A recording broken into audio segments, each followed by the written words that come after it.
Give me a hot minute. And then we go check. Bada bing, bada boom. We should be live. And usually they tell me pretty quickly. Okay.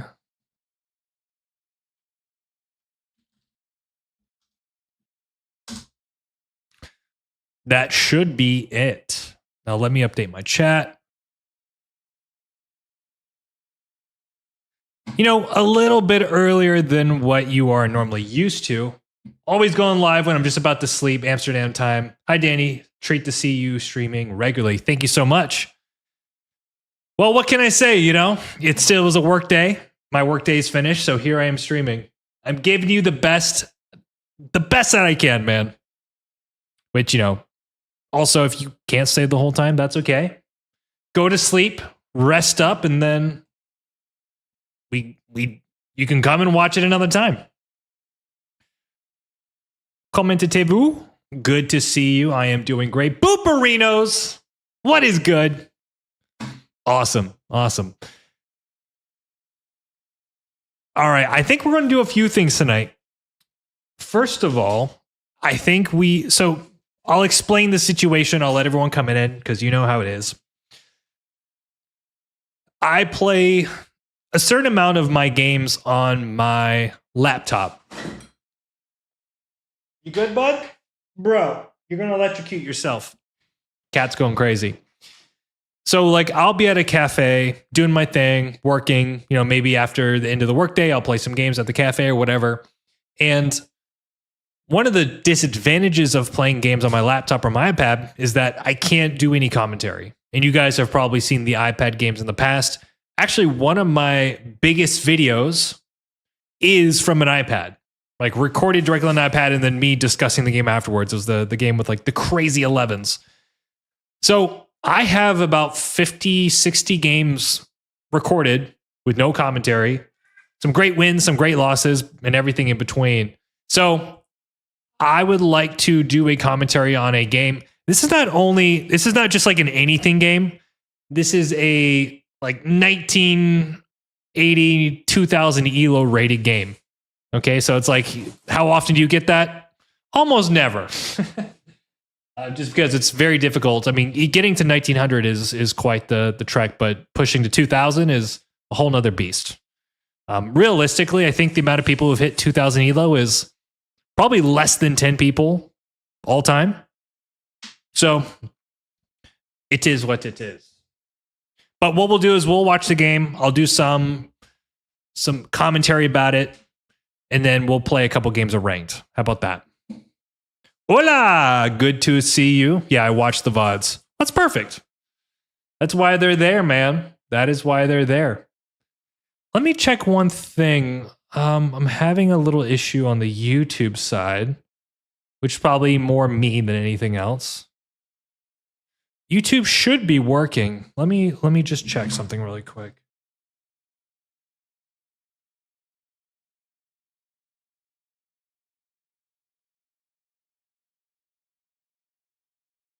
Bada bing, bada boom. Welcome, everyone. Welcome. So we're going to be hanging out. We're going to be playing some ranked games. I'm going to be answering your questions. Everything and anything Catan, I've got you covered. Let me adjust this really quick. About chat. How are we doing over there in YouTube world? Custom browser docs.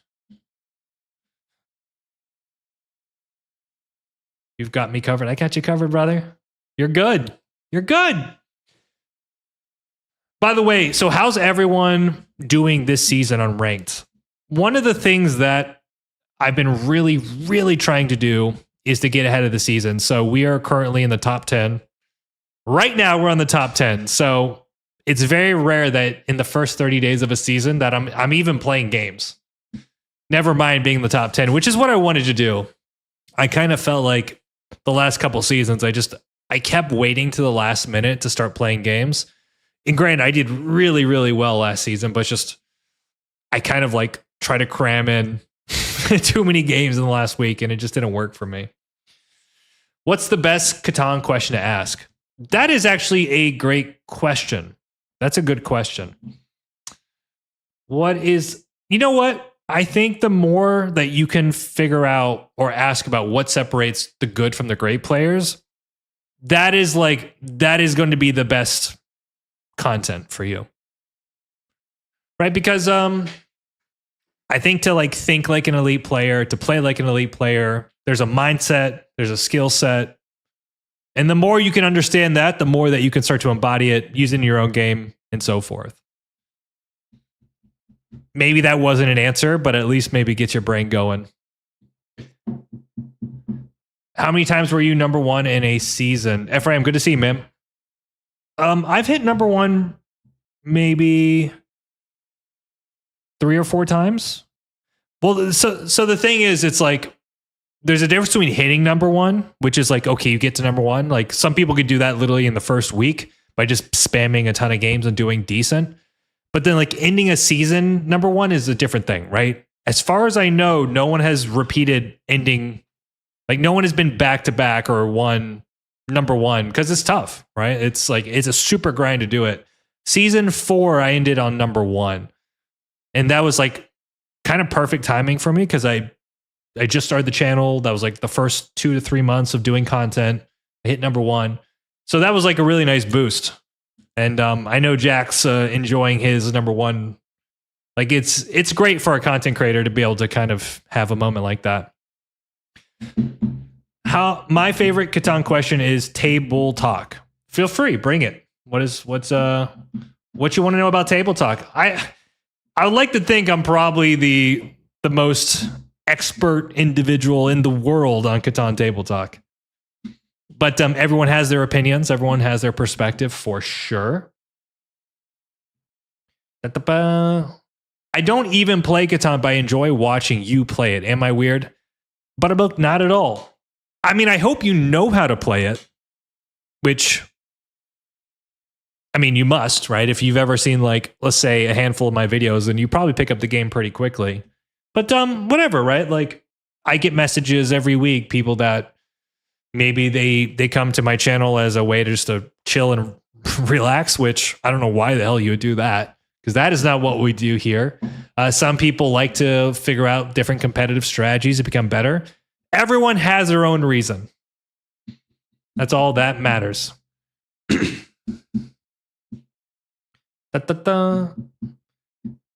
Started great, not a slump, a game or two off, 1700 again. Take your time, man. Take your time. 1700 is a very good range. Not many people can hit 1700. So if you're on the cusp a bit, just know like you've got a lot of opportunity to grow as a player. Naive Catan question. Assume a player has the longest road, then the other player cuts it, so it's not the longest anymore. Assume 2 other players now has the longest. Each has 6 roads. Who gets the 2+ points? The one that got to 6 first. So interesting. So what happens is if the road gets cut and no one has a longer road, then it actually goes back to the bank, and it's the first person who creates the longer road of the 6 roads will get it. So you could actually technically have 6 roads. 2 players have 6 roads, but no one has longest road. This actually, this happened actually in my semis at USA Nationals, where we did a big play. We cut road, which took it from somebody, but because the other players were tied, it went back into like the bank. So until someone dropped 1 road, no one had road, which honestly seems pretty fair, right? Like, how else do you deal with that conundrum? So there you go. How do I pull monopolies? Bro, I don't know, man. Just pull more devs. Like people always say like I pull a lot of VPs and monopolies, but I also just pull a lot of devs in general. So that helps, right? Like it's a numbers game at the end of the day. Oh yeah, I know the game. I have just never had the opportunity to play it in real life. I play the bots and colonist if I have a free 8 minutes. Yeah, there you go. Well, cool, man. I mean, I hope you get a lot of enjoyment out of the channel and everything we're doing here. how do you table talk someone that is gaslighting the table, directly calling it does not produce good results, saying nothing results in maybe talking more pressure than necessary? Let me take a drink. Hold on. Losing my voice today. That's a tricky one. I feel like if you're dealing with somebody who is heavily table talking, bullshitting, it's almost like the best remedy to that is to build so much rapport early on in the game that you're somebody that's trusted and believed. Does that make sense? So instead of like waiting for a situation to get out of hand, like you work the table from the start of the game to where when you do call somebody out, you're an authority, you're credible, you're trusted, you're listened to. Like, I know that doesn't solve the issue like in the moment that it's happening, you realize it, but it's like, it's a good mindset to have when you go to tournaments to realize setting a social foundation is very, very important to the success of your game. We are going to jump into a game. I'm kind of giving the world a second to catch up, and then we will get going. Now you guys are coming in crazy with questions. What's a good way to start tracking better? One thing that I've always recommended is what I call like progressive, I don't know what you want to call it, progression, right? Essentially, like you don't have to start tracking everything as your starting place. Like you could start with tracking one player and one resource. So maybe this game I'll track red and only track the wheat, right? So you start something that's a little bit more manageable. And then as you grow in the game, you can start to add more elements. Maybe you track multiple players, but only focus on the wheat. Maybe you track one player, but you look at his entire hand. And I know it's like, it's kind of tedious to do something like that. But if you do it enough, it will become second nature. You will improve, and it won't feel like this big burden of a task if you do it in like an incremental way. So very important there. Still or sparkling milk? Bruh. I'll just say, what the F? Do you plan to bring the Catan to Sleep series back? Yes. Yeah, we'll do more episodes of that. That's like its own little thing, you know, the sleep series. I got to be in like the right energetic place to do it. Like I'm drinking a Celsius right now. Like I'm sorry, but I'm not going to chug a Celsius and then start doing ASMR with you guys. It's just not going to happen. Yeah, and also that's a good point. Tracking is even easier in Colonist because with all the logs, sometimes you'll see me in certain games. I'll go back, look at the log to see the last, 3 or 4 rolls, or to kind of see potentially what's in people's hands. Use these tools to your advantage for sure. Turtle. Thank you so much for that. I am Franklin the Turtle forever and always now, apparently, to some people. Which, we take that. We take that. All right, so let's do this. Let's play a game. Well, hold on. So here's what I'm thinking, guys. Yeah, I saw somebody talking about auto tracking extensions. For the record, I do not condone using software for tracking. It does exist. In my mind, it's not that helpful, right? Like it's cool that there are extensions on Chrome that will tell you more or less everybody's hand with a pretty high accuracy. But practically speaking, you can't use it.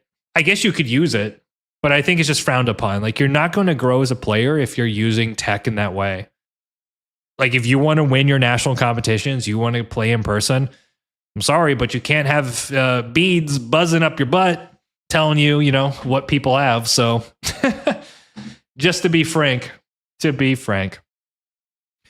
right, so here's the deal. Let me find, boom. All right, so you guys should see my screen now. It looks like I'm searching.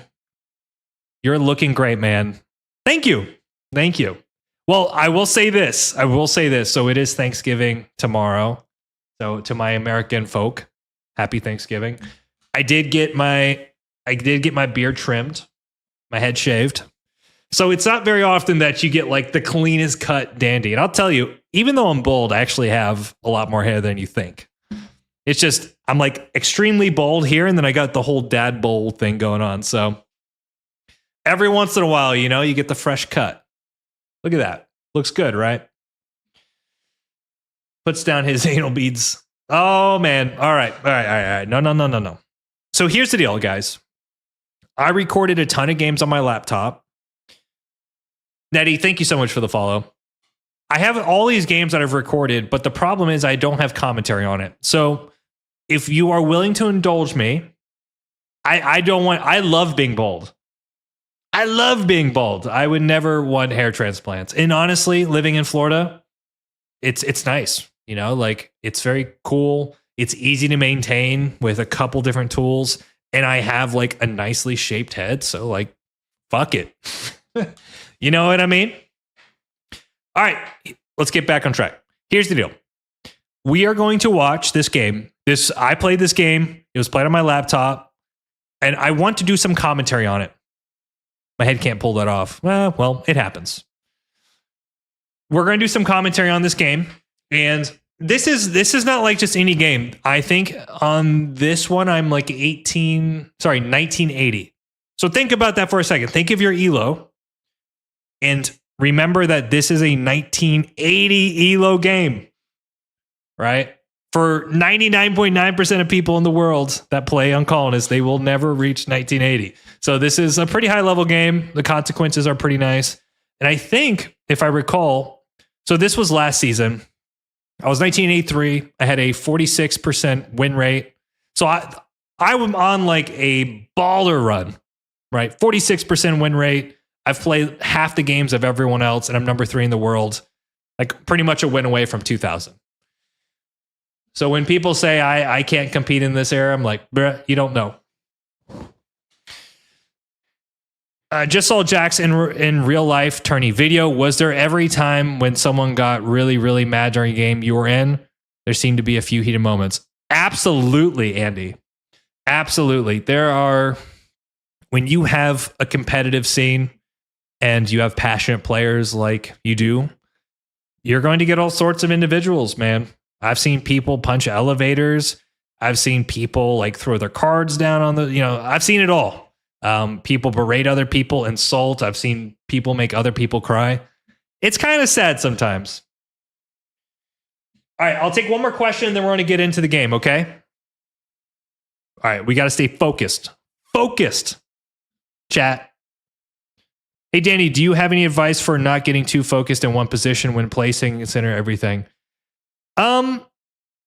I still think, I think a good exercise for everybody is to focus on calculations. So what we'll do is when we see the board, we'll discuss our options. We'll look at everything fully. We'll consider maybe 2 to 3 candidate picks. Like every board, I'm always considering, like on placements anyways, probably my top 3 to 4 ideas, right? Like you might see an obvious spot, great, but look a little bit deeper. See if you can find other options, other creative ways to place. So there you go. Maybe that's not the advice that you wanted, but I think it really just comes down to like good intentional practice. Yeah. And by the way, be a big help, guys. If you can hit the like button. I don't know if it actually really matters to the algorithm that much, but let's see. It makes me feel good. Why not? All right, so let's get into the game here. Like I said, we are 1983 ELO, 46%, almost 50% of our games, and we're pretty high up there, kids. So let's get into. All right, you guys see it? Everything looks good, looks clear. I'll do an intro because we might be able to use this for the channel, and then we'll get rocking. Yep. Anus Soda, thank you so much. All right. Let's do this. Let me check one thing and then we're off to the races. And I find these videos are fun because it's kind of chill for me, you know what I mean? Low pressure, no pressure. But still, you're going to watch a good game. All right, let's do it. What's going on? Danny Crew, Sandrew here, and we are back for another day of Catan. All right, guys. Holy cannoli. We are 1983 ELO, 46% win rate, third in the world. This is a big game. If you have played competitive online ranked Catan, getting into 1800 plus territory is immense. Getting into 1900 plus territory is legendary. Hitting almost 2000 ELO. I think you've got about probably less than 10 people in the world that have ever done that. So we're kind of there. We're one game away. And I really wanted to show you this game to really show you the power of, well, good production. I'm not, obviously I've played this, so I'm kind of giving you some little hindsight analysis here, but we can go through it and talk about some of the decisions. All right. So as you guys know, when I look at a board, I am always kind of figuring out what's the lay of the land when it comes to the resources. So I like to go through all the individual resources, usually starting with the ore and the wheat. And one thing you'll notice is that we have the 8s and the 10s. So wheat's kind of interesting. It feels like maybe 2 to 3 players or potentially all 4 players will get wheat as the game progresses. Lots of sheep kind of clumped up here in the center of the board. We do have the 6 ore, which is a nice little feature. Feels like everyone's going to get it. The wood. The wood is kind of an interesting thing here, right? With the 9 realistically being the only viable wood. And then the brick, pretty spread out. Feels like most players will get brick. Right off the bat, when you think about the highest producing spots, you think about the rarity of resources, there is a spot that screams out here, which is the 695. We got some high YouTubes. What up? What up? But so, yes, I think 695, it looks really good. And one of the advantages here is that we can road settle to pick up the wheat in the event that we don't get it on our second placement. Also, the sheep port's pretty good. All the sheep in the middle of the board. I quite like it. What else could we do? I think 8, 5, 10, super solid. And maybe if you're lucky, you can pick up some of the ore, maybe like 8, 5, 10 with the 6, 11, 12. That's an idea. I do end up opting for kind of the obvious 695, but I do like a lot of ideas here. I think they're all playable. I just think the rarity of the wood, the 9, 10 really make this spot viable. Plus the sheep port's pretty good. Drew reveals his alt account from last season. Yep. Well, the thing is, it changes quite a bit because I have the ability to change the name. But I wanted to try something different, which was I wanted to play, on my main. So I do have my alt that is going up the leaderboard. It's top 10 in the world right now. But you will also get games on my main from Danny Drew. So you guys get a little bit of everything. All right. I think here, if you are green, 8, 5, 10, really nice. 3 unique resources. You have the 3-4-1 port play, which you cannot take away from them. And then it kind of feels, this is a great board for everybody, honestly, just because the pairing options. Ooh, okay. 693. Very interesting decision here. Do you lock the 6 as third, right? Like 6, 3, 11, make the claim that you have the best wheat? Or do you just kind of pick some big production spots like the 8, 5, 10? But then it's kind of tricky because if third goes 8, 5, 10 here, then you can go 8, 3, 4, 6, 3, 11 as fourth, which I think is a pretty strong OWS, like double ore, double wheat, start with the dev, ore port, wheat port. It's pretty good. Everyone rushing to the leaderboard to try to guess which one he is this season. It's kind of obvious, but okay. So 834 goes down for third. It's pretty good. But I think one thing here is you just give a monster spot to fourth, which is 8, 5, 10, 6, 3, 11. It's kind of the best case. Now, one of the things you could say here is that a challenge with the 6, 3, 11 is pointing down, trying to get to the 4, 11. 8, 3, 4 does start with the road, but who cares, right? Like the setup's that good. Who cares? Welcome, everyone, by the way. Yep. And then I could see a case for either the 6-3-11 or going one over to pick up the brick, right? So you get a starting road, you point right. These are all things that could happen. Which honestly is probably, if you think you're getting the 6, 11, 12, it might be better. We'll see. What do you think, chat? Do you lock the 6 or do you take the extra brick on the 11? I'm of the mind that I'm a big fan of double wheat. Because the thing is, if you only have one source of wheat and it gets blocked, it really does slow down your game. So the ability to produce on multiple wheat hexes gives you a certain sense of flexibility. And especially a game that does have a decent amount of ore on this 6 roll, it is nice to be able to produce that wheat so you can, keep the devs flowing, keep the cities dropping. But you can't really go wrong here. So let's go a little bit forward, not to bore you to death. Damn, this guy's taking his sweet time. Okay, so orange does opt for the 6-3-11. I don't hate it. And honestly, from the I don't like that. As a general rule, it's very rarely the case that you can point inwards and have that be successful unless like you're first or second, right? Because then you know more or less what the board's going to do. But there's a pretty strong case that I could take the 6, 10, 11 and go up as an example, or any of these players could. So I think that's a little bit optimistic, but the counter side to that is they could always just use this road as a way to connect for a future longest road. Much better, I think, is the point right. There's a pretty good shot that 6, 11, 12 would be open. But maybe not. Maybe red might take it. Yeah, it's tricky. But yeah, I think this is just optimistic. This is a video replay. So I played this game right before the end. I think it was the night before season ended. So, okay, is it live? No. Did I play it? Yes. You're getting essentially the full gameplay with me giving you some of my thoughts. So let's kind of get through the placements. We do see the 6, 11, 12 here by red. I think that's fair. That's reasonable. Again, but also another reason why maybe the 6, 3, 11 with the wheat's a little bit better. So you lock that 6. But now you do give red a little bit more of a stronger or wheat sheep. Not, yeah, this is, I think, a little bit of a placement mistake by orange. All right, hold on. I got to remember when I'm playing these games to give myself some time.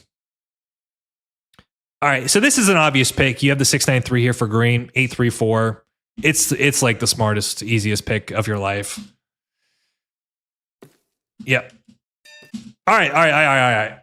Look, I kind of already gave it away.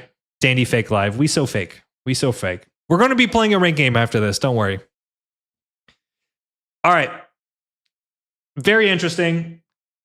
Look, I am completely okay to go wheatless. We have an insane position here as first.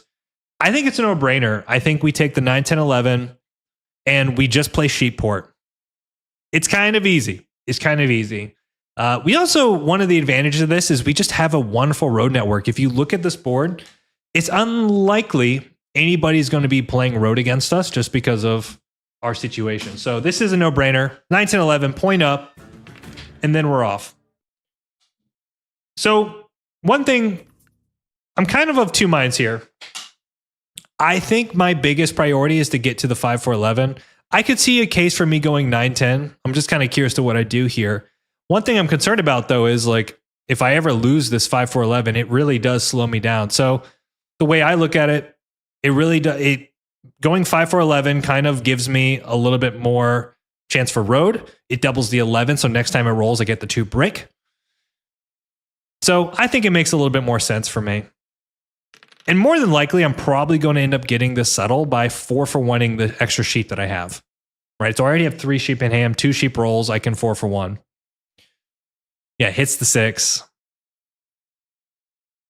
I hope I didn't make any mistakes here on the zooms. 6 is good. Like I don't even need it necessarily because I have no wheat to support the ore right now, so I'm pretty happy about that. Long-term blue's pretty strong though. Monster port. Yeah, blue's me, brother. We are strong. Strong AF. I don't really care about this. Obviously, I'm in a incredible position, but it's like you block one sheep and then the other two roll. I am going to have to kind of really work to get this settled, though. These first two settles are the hardest thing that I can do.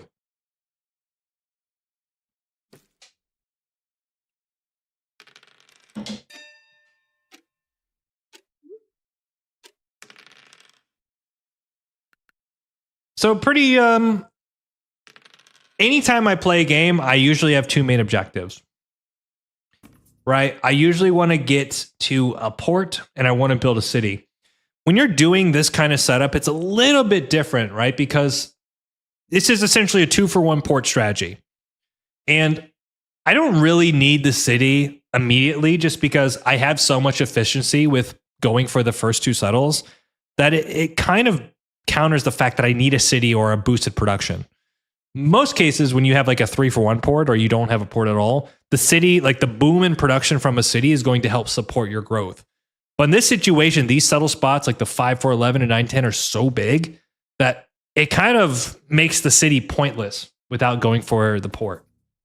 Hopefully that makes sense. So I think I have a really good plan here. It's really simple. I'm checking some elos here. 5, 4, 11 with the 9, 10. Easy setup. 9, 10 first. I don't really care for 9, 10 first. One thing you'll notice when you're playing 2-for-1 ports and ranked, people are really scared of 2-for-1 ports. It's just like a weird bias. So my thought is, let me secure the space, 5, 4, 11. Let the board build up, right? Maybe there will be a city dropped or another port that goes down. And then I can go for the port after that thread has been established. Versus if I go for the port immediately and I settle quickly, I become like the initial threat. And a lot of people struggle from shifting from like one threat to another. So this is like a good thing for you is don't go for a strong 2-for-1 port too early. It's honestly like a really big thing to keep in mind there. Just joined this wacky setup. Absolutely love it. Awesome. Gambledore, what's up, Danny? Love from Journey. Thank you so much. Appreciate you. This is like these little subtle things of just knowing the nuances of players. I think it really does separate the good from the great, right? Like knowing like, oh yeah, they're going to absolutely dominate us if we go for the port. So like now that red has dropped the city, I have a lot more ability to blow up because I'm not the main threat. That makes sense. All right, let's see if I can get some trades now. I think this is fine. I mean, the wheat would be nice, but I've got technically twice as much wood as brick. So from that standpoint, brick trades are always going to be good for us. What is good? Welcome. Yeah, and that's true as well, right? Like, yes, we have a really good setup, but at the same time, like, look at perfect 11. That 11 is so sick. And then a 9 just gives us a settle. The port's going to be way better after we get 5, 4, 11. So from that standpoint, let's just go get it.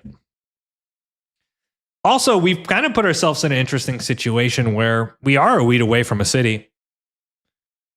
I wouldn't mind it, right? Like if we run to a city, that's fine, but like I'm not trying to break the bank for it. I do want to get this ore out of my hand though. Like it is kind of clumping my hand a bit. Yes, Austin. So this is a recording of a game played on my laptop. It's almost a 2000 ELO game.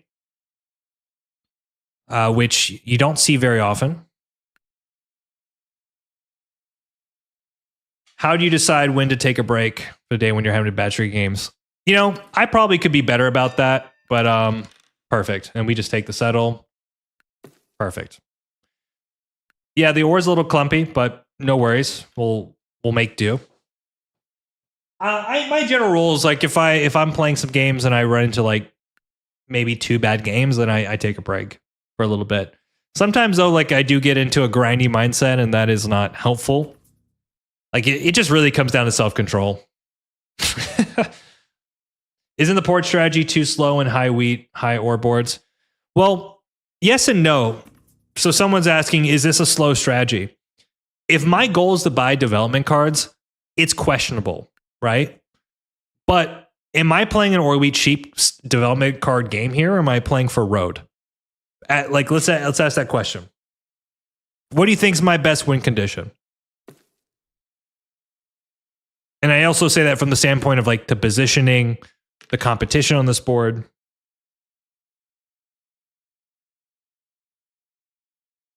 Road. I'm seeing road in the chat, I would say. Yeah, for sure. Yeah. Because like the biggest thing here is like I have the space. Remember what I said at the start of the game. I have the best wood. There's a decent amount of brick. I have the 11 brick. I'm going to have all this extra sheep. So realistically, like I can settle, take longest road, drop a city. And all of a sudden, like really all I need is to pull maybe a victory point. Yeah, that sucks to lose a sheep there. So if I'm playing devs, it's not a good decision. If I'm playing road, it's perfectly fine. Maybe BTT. That's also true as well. I can build a tent here perfectly fine. All right, let's see if I can sell this wood. I'm looking at red. I know he needs it. He's got wheat. This is one thing I do a lot. I usually are quite pinpoint. Very pinpoint about my trades. Sebastian, good to see you, man. What spot were you for beginning settles? We were 695, 9, 10, 11, point up.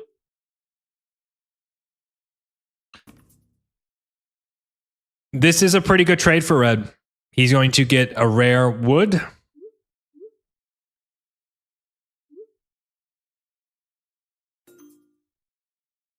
Yeah, so they're saying I have a sheep port, but I'm also saying I don't have wheat. I meant order. So we were first. Sorry, we were first. Which makes a lot of sense considering we got the 695. Oh, the 11. The 11, get out of here. Yeah, sometimes I do like to do that, to your point, first one who takes it. So sometimes I'll offer trades and it's like first person who accepts it gets it immediately, which kind of puts a little bit of urgency, which is kind of fun.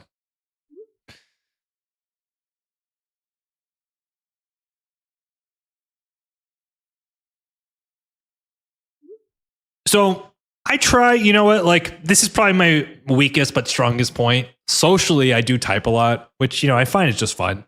But, it is good to point out certain threats.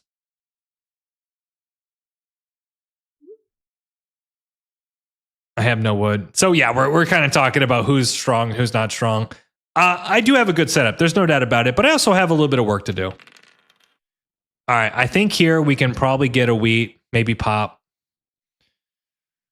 Also, there's enough brick here that I think we can try to get to the port. So as a rule, guys, so this is kind of interesting. In these situations, like obviously we can port for a brick and drop a road. What I don't like about that though is I kind of feel like if we do that, then the 11 rolls, we're kind of being a little wasteful, right? Like we're going to get the 2 brick anyways, which we could use for the road settle. I need to be porting here for rare resources. That makes sense. So a wheat is really good. We can buy a dev. We can even hold for the hope that maybe we road settle with an 11 next turn. But yeah, I think here we need to be porting for the resources we don't produce.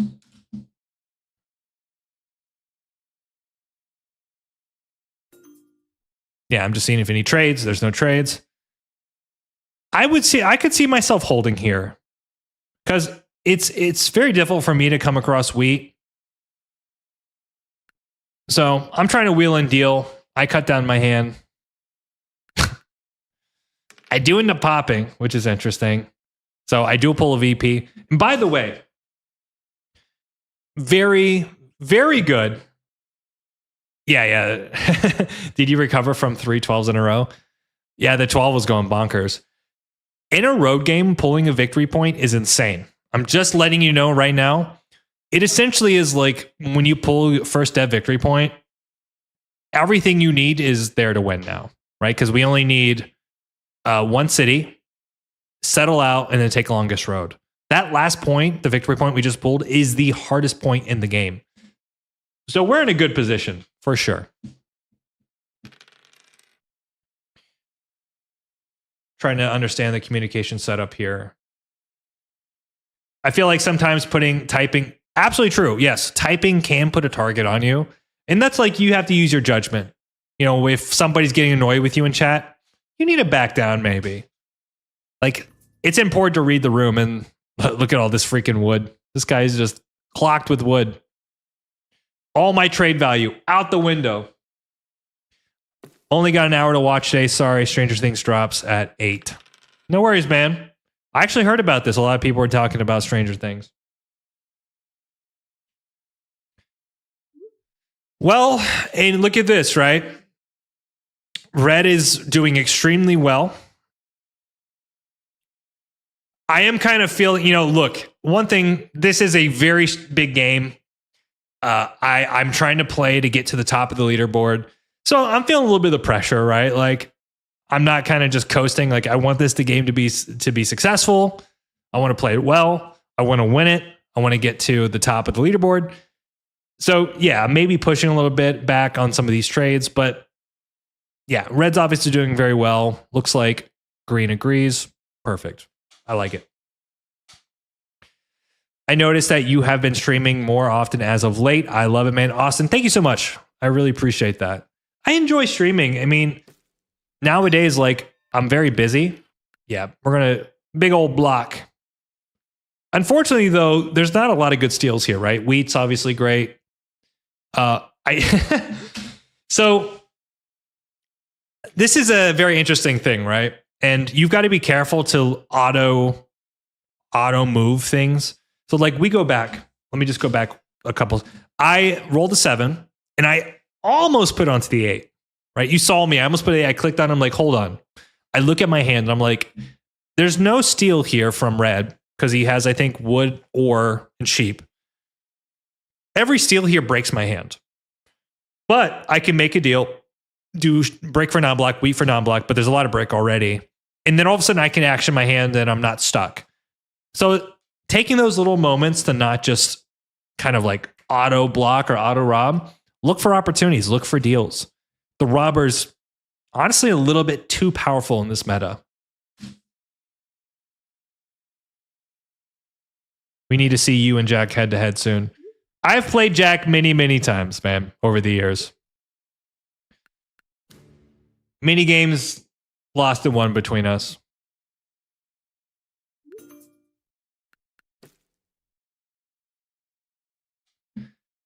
Not to be rude, but why do you play so much Catan when there are so many better designed board games? Do you ever get tired of it? Jeremy, I do not. Catan's a great game. It's got a lot of depth. I am somewhat good at it. I enjoy it. I mean, I don't know. Like, you can make the case that poker's a bad game, right? It's luck based and whatever, but it's not always true.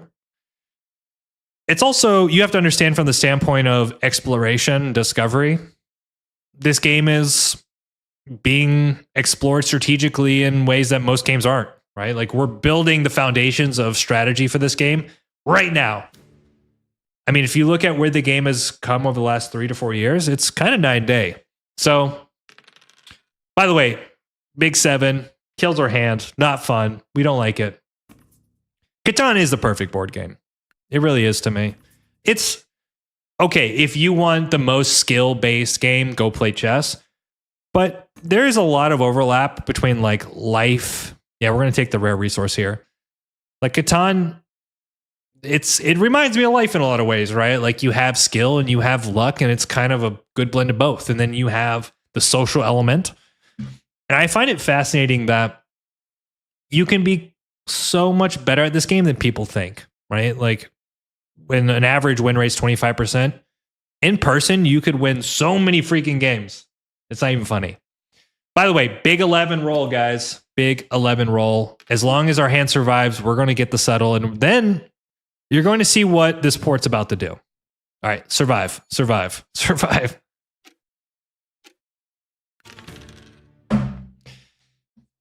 So here you go. This sucks. The social aspect is great for this game, for sure. All right, we 7 out again. Now I'm looking for a sheep, which is so freaking dumb. So dumb. Well, the thing is, red has 1 card in his hand, so I'm just going to take the sheep. Okay, whatever. Boom. Boom. All right. Guys. We are live. We've gone through 2 7-outs. We're doing okay, though, all right? And the best thing is we have some pacing now that, like, the board's kind of built up, right? We didn't go for the port right away, which maybe we should have, but we didn't. Now we've just got to pace up with the board. We got to get our production going here. So let's see how it goes. Can you get the non-block before discarding? I guess so. The issue here is we've lost our hand too, right? We have no cards. So we have to build our hand back up. And the 10. 10 is beautiful. 10 is great. 10s are going to activate us for development cards, potentially. Maybe the next settle. We're going to use the 10s for cities. Using that info from red is diabolical. So much sheep. Yeah, that's kind of a silly play from him. Probably better just to not say anything.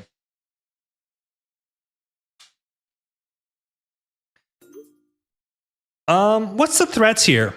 You know, it's kind of crazy if you look at it. No one has actually played a knight. It just goes to show you, somebody was saying, like, are you scared about all the ord wheat on this board? Not really, because well, I think the 8's kind of not been rolling as much, but I don't know. Things have just kind of worked out nicely for us.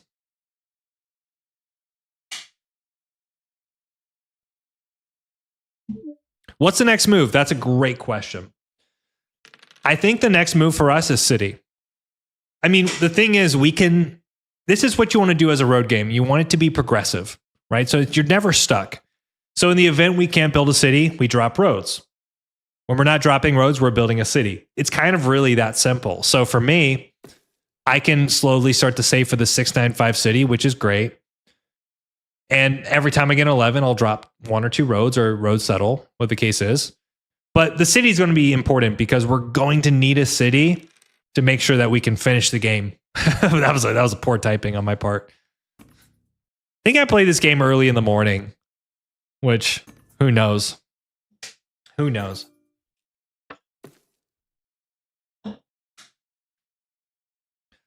Okay, so red's doing well. Everyone's doing reasonably well when you think about what's going on with this board.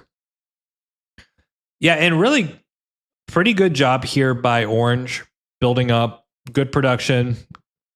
That is one thing here is, like, I am kind of behind on the city front, but I do have the connect. I do have the flexibility. Like, our production's really good. 695, great, but for road player, tough pick for me at least. Not at all. Not at all, man. I mean, you'll see, like, we have so much freaking sheep here that our production's going to just start cooking. All right, so let's see if we can wheel and deal some cards. At this point, I'm looking for the ore. There's no shot I get this. There's no shot I get a 2 for 3. But, you know, it doesn't hurt to try. I also don't mind giving away some cards here. I feel like I got to be careful not to put my hand over. It's not a bad deal for me. And all of a sudden, right, like I roll like a 9 and a 5, I build a city. So I'm okay with this. Oh, freaking 12, man. It's fine. We all know Drew will just pull a mono anyways. Bruh. It is funny. I played a game earlier. What are you doing? What are you doing, kitty cat? I did a play earlier when I told somebody to block a 12. They didn't. It rolled, and I was like, I'm going to pull a mono, and I pulled a freaking mono. I guess I do. I guess I do. All right, so now green is getting a lot of heat, and green's obviously in a great position. 2 down devs. We do see a road builder here from red, which you have to assume they're going to be going, interesting. I don't know. I think that's okay. I guess from red's perspective, what he's trying to do is he's trying to make a road play. So like instead of going settle, settle, he's building the 2 so that he can go for road. I respect it, but then it does change the board's perception a bit, right? All of a sudden, now I have to go for the connect. The board's going to feed me. I think maybe better if he just dropped his roads here and here, and then he worried about road later.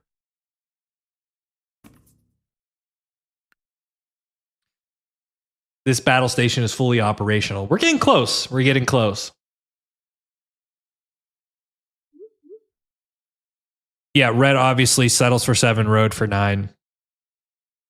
One thing you'll notice with really good players, guys, their ability to assess threats are very, very good, right? So, this would be a hell of a trade. Like, that is one thing you've got to get better at, is the constantly looking for ways to kind of analyze, like, what's everyone's potential points? How do they close? What's the likelihood in the next, let's say, orbit or 2, like they can gather points? I think that's one thing that is completely undervalued, right? So it's like I always just have, most players have a pretty good pulse. I think I could see me popping here. I also think I'm just so close to the city with a handful of rolls that it's worth me. Exactly, right? So I roll a 5 or 6. I have a city. I have a city. Let's go. Now the question is, do I 7 out? What do you guys think? Do you think I can 7 here? Certainly possible. All right, now we have a city.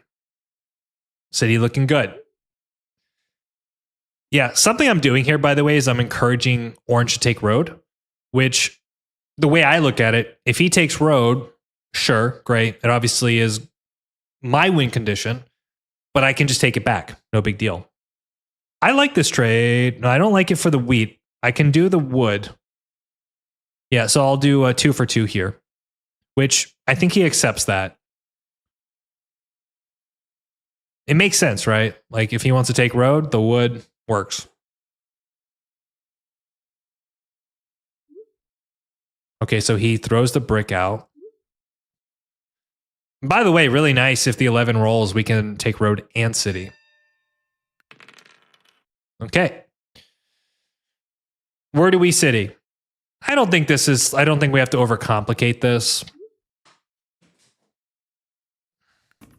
So we're going to get greedy. Wow. So, interesting note here. I totally forgot this happened. What a lot of players would do here, like obviously there's a threat, there's a situation. I think a lot of players would drop the city and then start asking for trades. Always do the trades first before you elevate your threat levels, right? So by offering the trade first, I can take road, then city as an example. I went 5 wins, 1 loss today, and 1v1 Catan. I'm feeling good. Nicely done, man. Look at this. Perfect hand. I like this. I mean, there's a good case for both cities, right? But I think generally more ore is really nice here. 695. 695 is fine. And now, like, a 9 just gives us 2 roads. Hear me out. What if you just pop twice? The thing is, we've already got the VP. We don't need to pop twice. Like, let's say we pull road builder. I mean, what's the best case? We pull 2 VPs. Even if we pull 1 VP, I think we still need a city. If I'm not mistaken, I could be wrong there. But I think this is fine. Yeah, look at this. Now the 11 hits. We need a 9.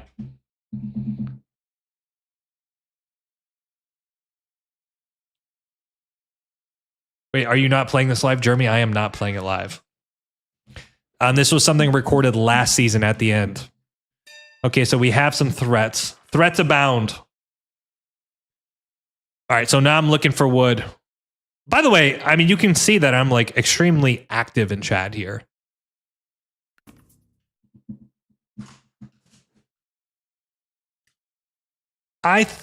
Perfect. Look at this, man. Road.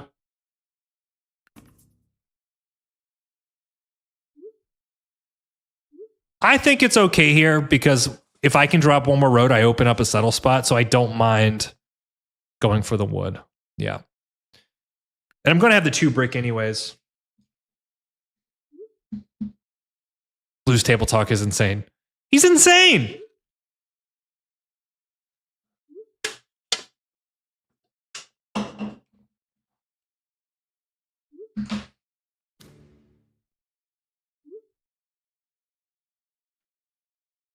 One second, guys.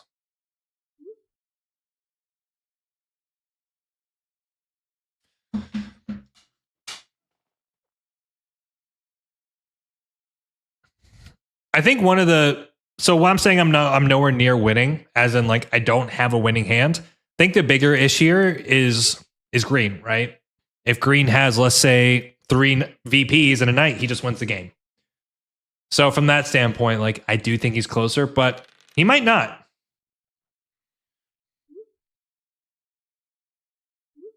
This year I'm thankful for Danny's God tier table talk.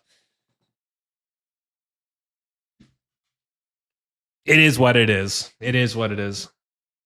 All right. So pretty crazy situation here. Obviously, if you're orange, you are, 3 roads away from taking road again. I do think it's kind of a futile battle, though. Better for him to get points, in my opinion. And then maybe he might be able to sneak road. Right? So right there, maybe all of a sudden... Oh, come on, man. Cat is going crazy with boxes on the floor. All right. So kind of an interesting situation here. It could be the case green does have the 3 VPs. It could also be the case that red has 2 VPs, right? It's not really a good place for me to be, but I've got to just make a block and pray.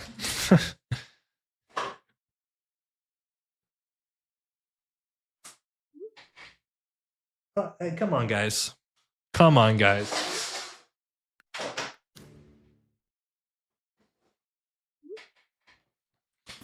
All right. So I'm going to see if I can get a point here. So let me ask you guys, if we can't activate this hand, what do we do? If we can't activate the hand, what do we do?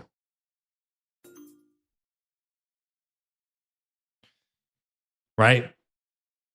Do you hold? Do you buy a dev?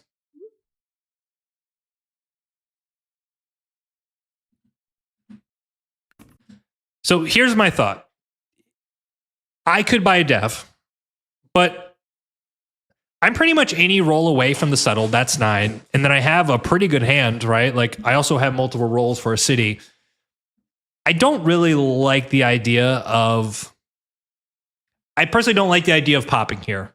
Feel like it does put us behind a little bit. Like let's say we pull a knight, that's great. But all of a sudden now we need to produce another 2 ore. We need to produce another wheat for the city. I actually think better here is to hold the hand, build it back up 1 more orbit, and then try to win that way. A lot of people would pop here, and I think that's a big mistake. I think that's a big, big mistake. So that's one good thing to think about is like, realistically, look at this situation. How many chances do we have to win this game? We have maybe next orbit. So I need to put myself in a situation where my hand gets built up to win next orbit. Otherwise, we have red maybe at 9, maybe green's at 9. Green just might win now. So popping isn't helping your win criteria. Yeah, and I've already got the VP, right? Like I've already gotten lucky in the dev card deck. So yeah, let's 6. It's fine. Also another thing too, right? Like in the event that the 6 gets blocked, Uh-oh. 9 is disgusting here.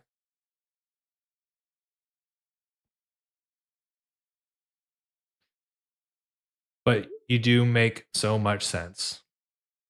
Hold. Gotta hold. Gross hand for sure. Classic hit censor. Yeah, I say hit too much. I don't know why that gets censored, but it just does. It just does. And then... wouldn't you know it? Because we were patient, we end up getting literally the perfect hand to win the game. And then I don't hit 2000 elo. At 1998, god damn it. God damn it. No, still pretty good though. I'm happy about that. It's not very often, guys, you'll see that high of an elo. We got close. So I think right there, like a couple things to think about is the patience of that game. The patience of going 5-4-11 first. We'll go back and break it down. But there you go. There's a nice little cheeky, fun, almost 2,000 ELO game. I think I go back and show the board. Let me see here. It was a close game, honestly. I guess I didn't go through the stats. Sorry, guys. I'm a bad man. I think the patience of going 5-4-11 first paid off. And obviously, we got some good rolls. But keep in mind, we 7'd out 2 or 3 times, which in a wheatless setup, 7'ing out is brutal. I just think it was a fundamentally really good game. And we have that road advantage. We talked about that. No one is really taking road. Maybe we can make the case that orange will. But long term, as long as the rolls go reasonably well, we're just in a really good spot. And yes, having no wheat early did kind of kill our hand a few times. But yeah, and then finishing out, really important, the patience of the hold here. The patience of the hold. You know, like, there's not like, yes, you could get lucky and pull a VP, but you've got so many like back-to-back good combination rolls to just win the game. Better to go that way. And you're not winning here anyways, so you might as well give yourself the best chance to win next turn. There you go. There you go. All right, 1998. We like it. We love it. We want some more of it. Give me 1 second, guys. Let me do a quick outro. Well, there you go, guys. Thank you. Oh, let me go back to here. There you go, guys. Thank you so much for joining. Hope you enjoyed that. We were vibing. We were having a good time. If you enjoy Catan content, strategy, gameplays, tournaments, you name it, you're in the right place. Don't forget to like, subscribe, and I'll see you soon. All right, Dandy is out. And that is how you do an outro. Based on what you said about being in the top 10 already this season, I have a pretty good idea of what your alt is this season. Won't say it here, though. Well, it's not that big of a deal to me. I am the... Oh, what's the name of it? The Baba Yaga. Which I heard originally from John Wick. All right, so I got Mama Dandy texting me. Let me figure out... 1 second.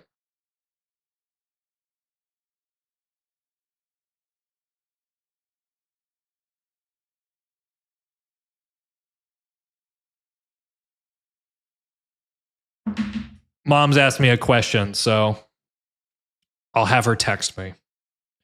Shout out to Mama Dandy. Should I get her on chat? Should I get her on chat for her to say hi to everyone? John Wick, the Baba Yaga. Where did you finish last season? I finished 5th, I think. All right. Let me get her on here. Hold on. Mom's not playing it. I'll just get her to say hi real quick. Hold on.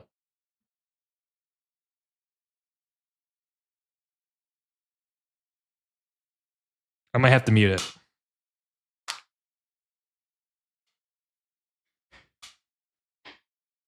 Hey. So yeah, you do that. But so I'm actually live on stream right now. Do you want to say hi to everyone? Hold on. All right, Mom, you're live to hundreds of people. Hello. You know the amount of people, Mom, that have supported you and asked about you every time I go live? Oh, I'm touched. That's so sweet. Yeah, so very nice. Thank you so much. Someone's asking, do you play 1v1 Catan? She does not play 1v1 Catan. But anyways, I was live when you called, so you can text me. Played it once. She played it once. She did well. She really did. But I'm live, so if you want to go and see me there, but you can text me if you got a lot of people asking hello and hi. Well, thank you very much. No worries. That's really touching. All right, well, take care. Have fun. All right, love you. Love you too. Bye-bye. Bye. There you go. Mama Drew, we love you. She's a good one, man. That's funny. I don't get my personal life on here too much, but Every once in a while, I'll pull on the heartstrings. She's a good woman, man. She's a good lady. All right, there you go. So we got one game down. I think we can keep going, keep vibing. 1 second, guys. Let me get something organized. Give me a second, homies. Well, hopefully, by the way, that ranked game was fun. Let me clear my nose 1 second. And then we'll play some other games as well. Don't worry, I got you. I got you, crew.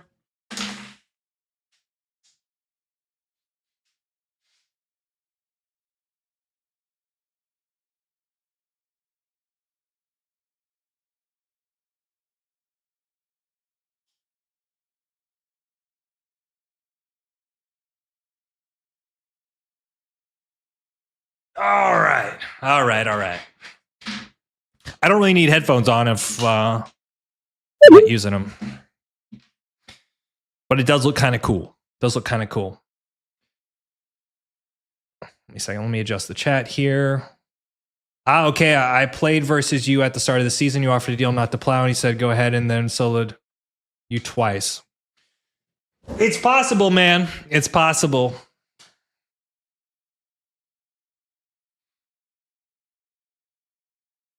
I played many people. Uri, what's up, man? What's up? We got the Balsam brothers here.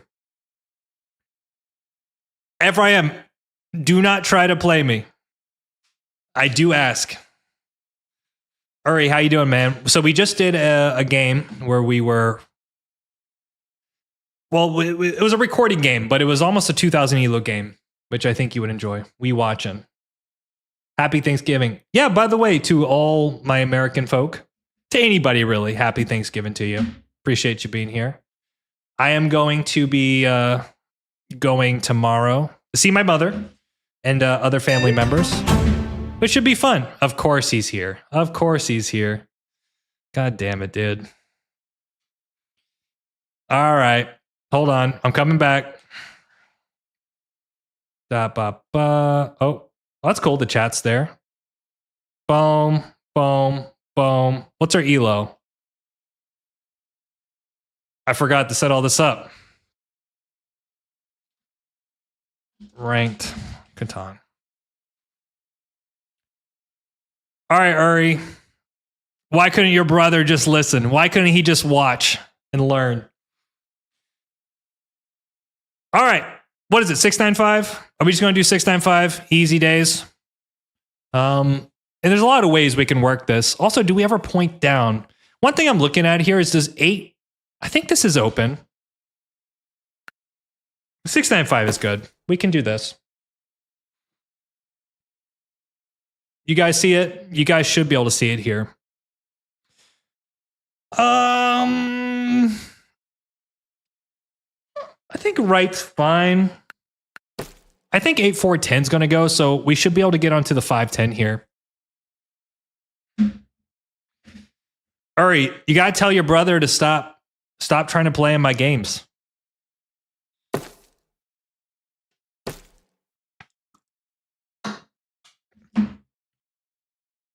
It is what it is.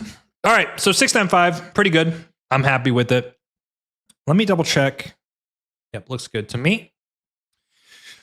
Lots of good picks here for everybody. We're also probably going to end up doing something like 5-2 to 6-2, which really does hurt him. But I think gives us a great game. 5-2 to 6-2. We get the wheat, we get the brick port. Works perfectly fine. I don't think he's trying to play in your games. Well, I mean, I think he knew I was playing, but yeah. So it's red. This is my friend's brother. I've already beat him once. We're going to have to beat him again. Can't resist the snipe. The attempt to play it off like an accident is classic Catan. It is what it is. I guess, the flip side of that is the people that get excited to play. It's kind of cool. You know what I mean? Like they get excited to play Catan and the jump on these games. I appreciate that. You got to understand the history with people sniping. I've had some people that do it just to like crash games. I've seen it happen, man. I have totally seen it happen. So from that standpoint, it's just not fun, you know, especially when it's that obvious. Like I had one guy literally for a year that would come to my streams. And there's like, I probably have maybe 4 or 5 games with him on the channel where his whole thing was just to come in to like terrorize my games because, you know, I guess it's funny to do on chat. So you kind of get over it after a while.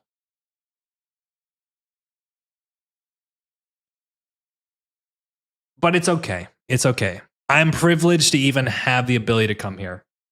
Interesting. So he points down.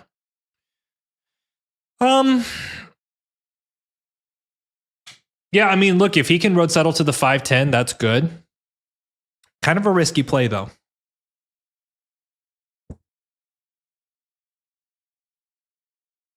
I think 5-10 could be taken by black.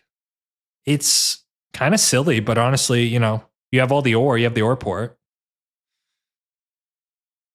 Maybe from this standpoint, I should have just pointed down, but I got greedy. I got greedy. Blue has all the weight. He really does. Oh my God. This is getting silly now. It's kind of dumb though, isn't it? Because then we can go like 9-10-2 up and then race to 6-2, and I feel like we win that race. Like I don't think black's getting it. That's what if we take 6-2? What if we take 6-2? That's kind of funny. Honestly, that is kind of funny. Okay, well now we can just play the production game, right? Like we've got the entire board open to us. What if we went 8-3 down? 8-3 down and we rode here. Is that a thing? 8-3 down. How good is that thing? We don't have any ports though. But maybe we don't need ports. 8-3 down. Does it work?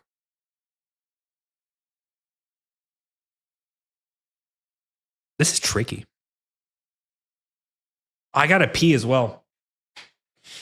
I don't know what this is. I don't know what red's doing. I don't know what black's doing. Blue has a really good chance to win the game. So do we. You know, maybe 8-3 down is not that bad, right? We point a road. We drop one road, like wheat for wood. Boom, boom. And then we're at the 9-4-11. And then we have essentially everything we need to win the game. Why don't we do 8-3 down? We'll do wheat for wood and drop a road. Am I crazy? Am I crazy? 8-3 down.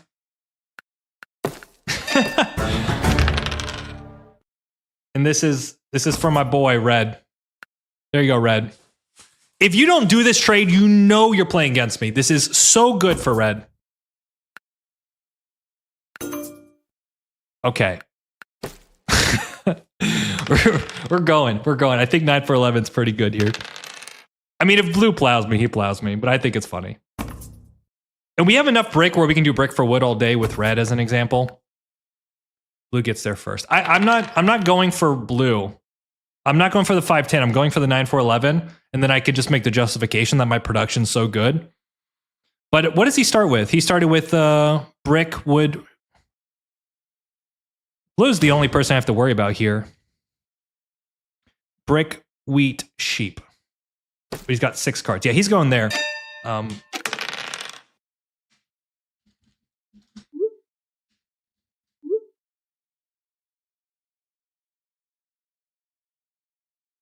I guess we hit the 9. It's got no wood. Okay, we'll hit blue here. Sheep's a vibe. The way I look at it, I just got to stop. I got to stop. I mean, the 8's fine here. I have 1 card. 1 card. Nice. Okay, so we have the 9s. The 9s are good to us.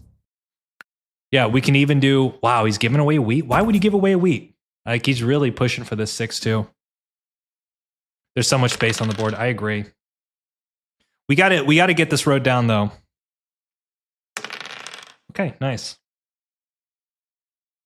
I forgot there's a 5 here. Maybe we end up porting the sheep. Like, we got to get the spot. We got to be careful, too. I know he's a road settle.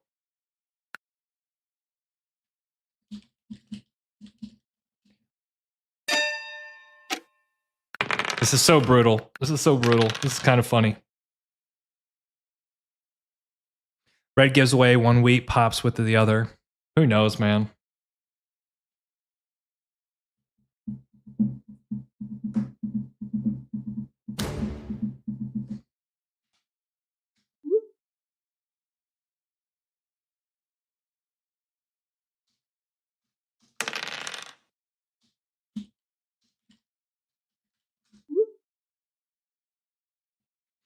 Come on, Mr. Balsam.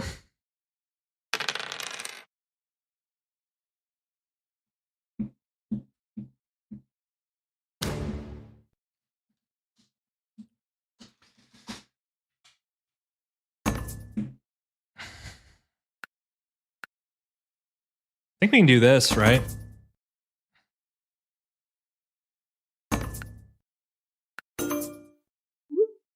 Oh, I didn't mean to take the sheep there. Okay. That's fine. I can't lose the spot here. I have to get the spot.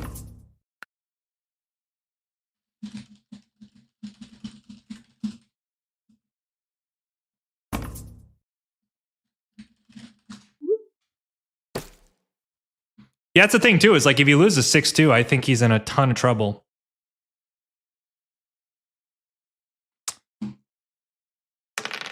Okay. We gotta get down to the spot here. Soon. 9 or 8.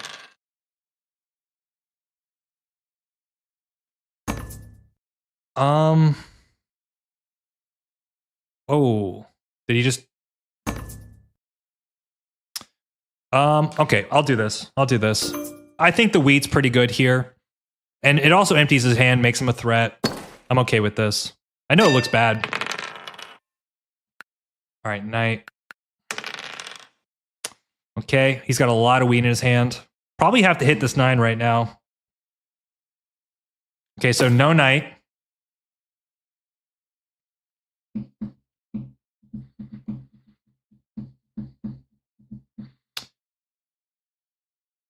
Blue is only... Yeah, I don't know. I mean, red's in an okay position here. He's got a hard game, though. Hey, big 3, man. Lots of 3s. Lots of wheat happening. Yeah, this I don't like this from black. I think we're actually... Oh, this is so bad. Like, if a 9 hits, I'm going to get plowed. I have to drop this road.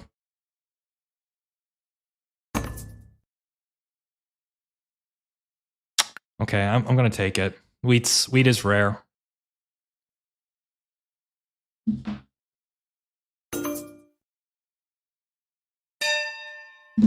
I got to avoid a 9 here.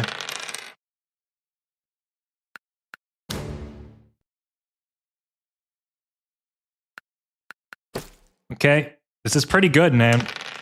Okay, so now 8 or 9, we can do some things.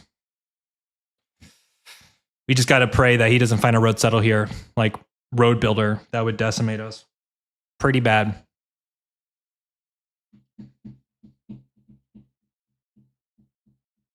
We need to see a 7 here so he hits blue. Perfect. I mean, I think the 8's a good block here. Somehow we also have 3 wheat, which is insane. Bro, if you're not hitting the guy at 4 points in down dev, you are nuts. You are crap. Okay, that's so bad though, because if he has a yop, he's plowing us, which I think really hurts. No, don't give.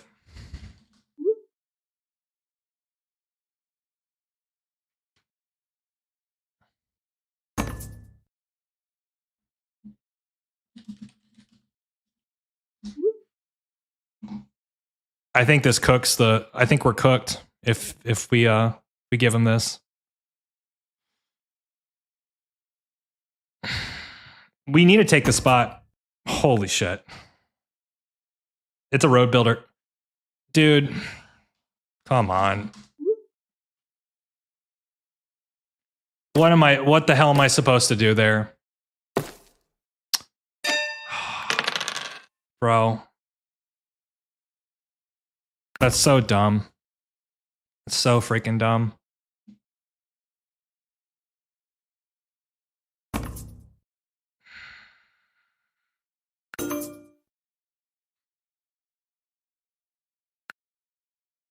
So bad.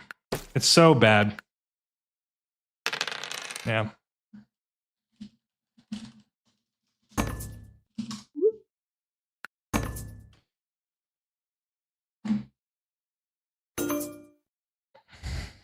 I mean, am I getting road builded on here too? Again? I gotta pray they don't. I think that might have ended the game. I mean, we can still come back here, but that's so freaking bad. I would have given so much to black not to do that, and he's at 2 points.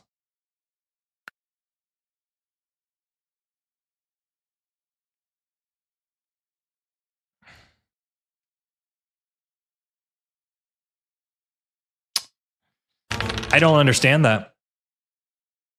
Who made that trade with blue? It was black, which makes no sense. Makes 0 sense here. 0 cents.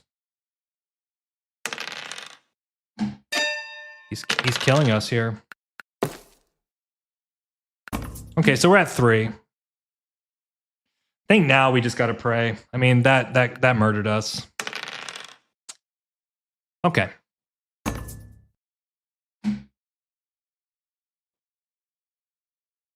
I have to get some value here. Okay, 2 wood's fine. I mean, maybe we can build around. At least the plus side is from blue's perspective. Like, what else can he do here? Like, he just got 12 cards. We need him to 7.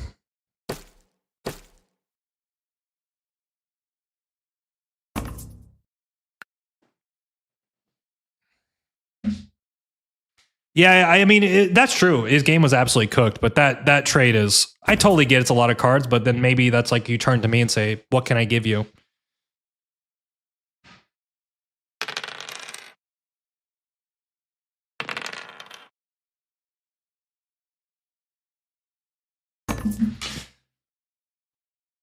$17 cards. I think it's fine. I think there's a lot of cases with the amount of starting like wood that red has in the brick. Like we should be able to get there, but I don't know what to do when they're getting fed that spot. 1 second, guys.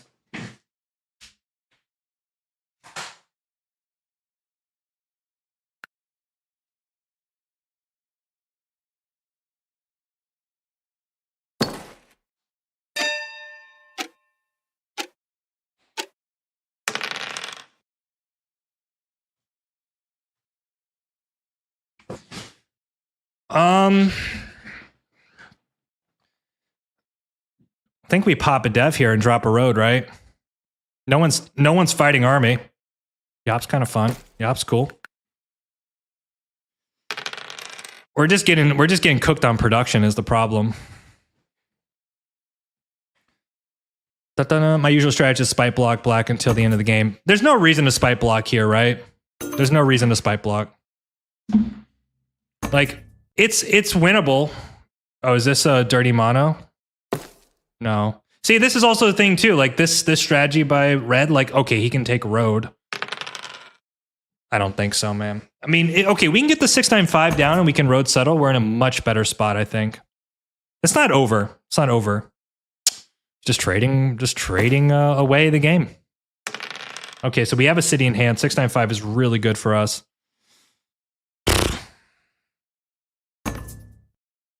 And he's... I'm shocked. I'm shocked he doesn't trade. I'm shocked he doesn't trade blue more. Wow, that's kind of good. Fuck it. Ah. Okay. So we're going to go to 6 here, which we absolutely need. 8.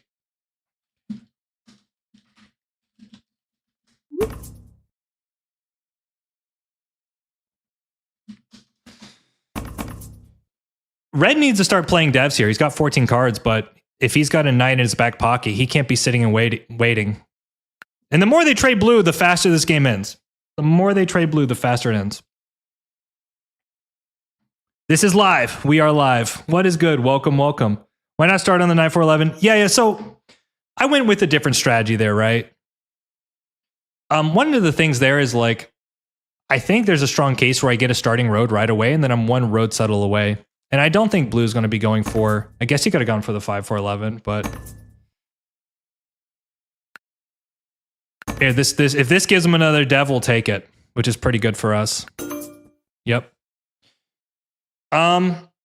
Obviously, he's not in a bad spot, right? He's going to have 4 down devs, but I think the big problem here, and the one thing he didn't calculate, is that now blue's going to play a knight, so he's losing pacing, guaranteed.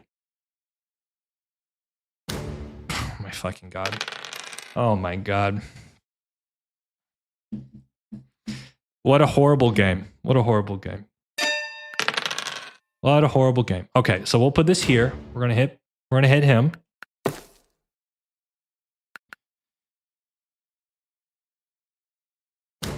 Okay, I don't think that really matters, but that's okay. We're doing okay. We're doing okay. I mean, granted, we still have to overcome the fact that road is not secure, but we're doing okay. And blue could absolutely take road too, which is probably his big play here. He just switches. I mean, it's kind of over, right? Yeah, I don't understand these.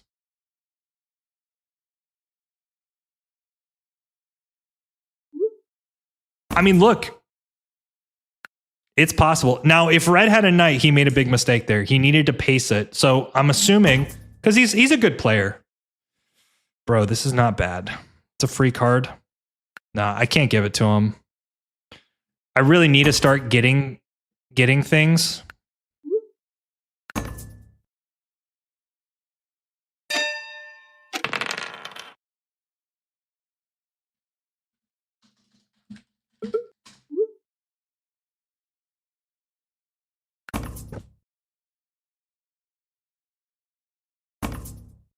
Dude, what is black doing? What is black doing? Like,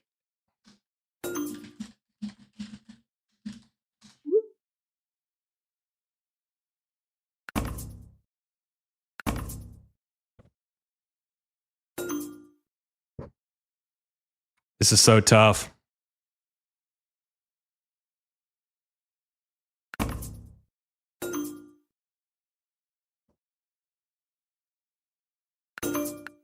Okay, so we're going to secure a spot here. I'm happy with this.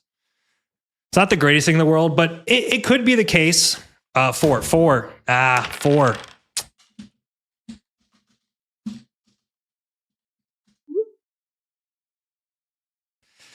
Bruh. He has, so like, it makes no sense from red to do this, because think about it. He has 3 sources of wheat. He's only got the 1-5. He gets 3 sheep on the 4, right? This is how he's buying devs, is by this being open. So in that situation, you've got to start blocking the rare resource. Let's do this here. This is bad. I mean, it might be the case that he doesn't have a knight. So in that case, like if he rolls a 7 or something, then we're doing okay. Also, it could be the case that maybe black has a mana, but I don't know, man. I don't know. We need to see an ore mono here, or else I think it's over. David J. White, good luck, man. Have fun. We need to see a 7 here.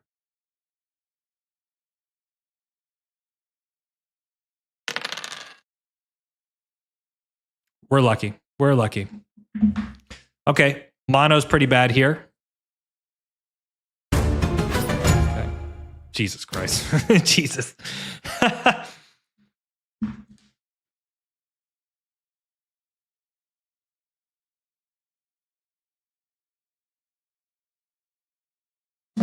Jeez, that's tough. Okay, okay.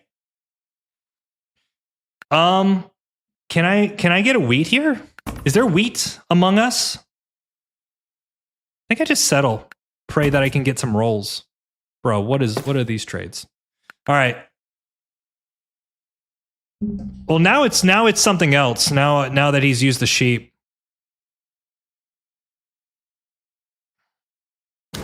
Bro, what are these blocks? Ephraim, what are these blocks, man? You're killing it. You're killing it. I mean, at this point, he's buying Debs to win the game. The 8 doesn't matter. You're killing me, man. I get sniped and it's bullshit. I mean, maybe like we roll a couple 6s. Maybe we can like double pot for the win. That'd be kind of cool. Oh, throw a knight. Come on, knight. I still think it's the 8 here, bro. You're killing me, man. You're killing me. We can road here.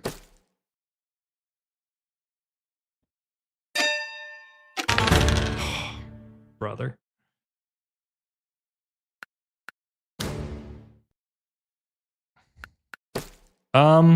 So let's drop the road here.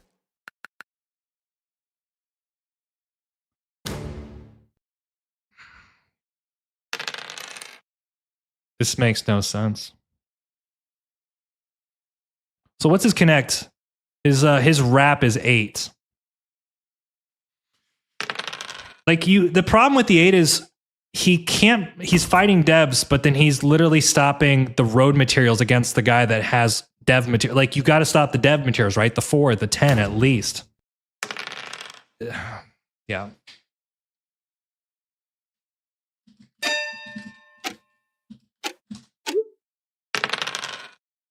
There's probably a mono here. Knight. Unless he can mono. He kind of needs the mono if he can.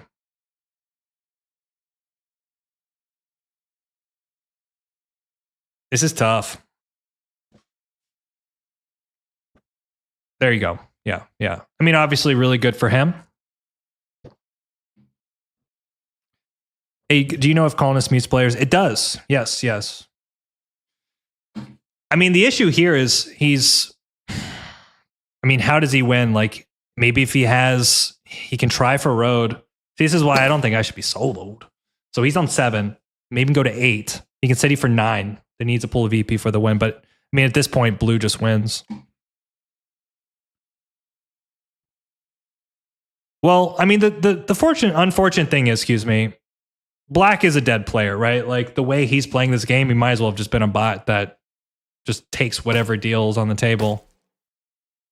Okay, so now I need to extend. Okay, so now he's going for road.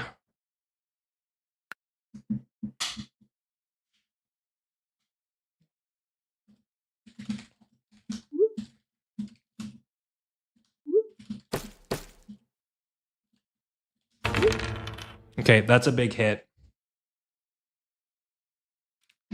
When you get muted. I'm not muted, but this is unfortunate for sure.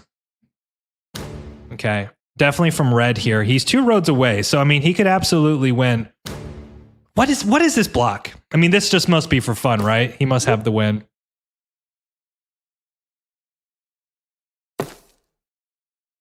GG.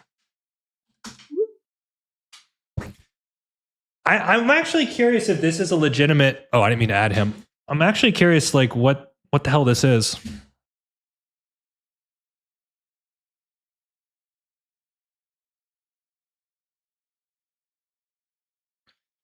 Bro, that was pain. That was pain. I mean, we did well considering, but we also just had a huge production base. Yeah, kind of a tricky thing, you know? Obviously taking the 8-3 down is really risky, but I think if you have a normal player situation, like no one's making that play with blue. Let's go, Drew. Thank you so much. Appreciate it.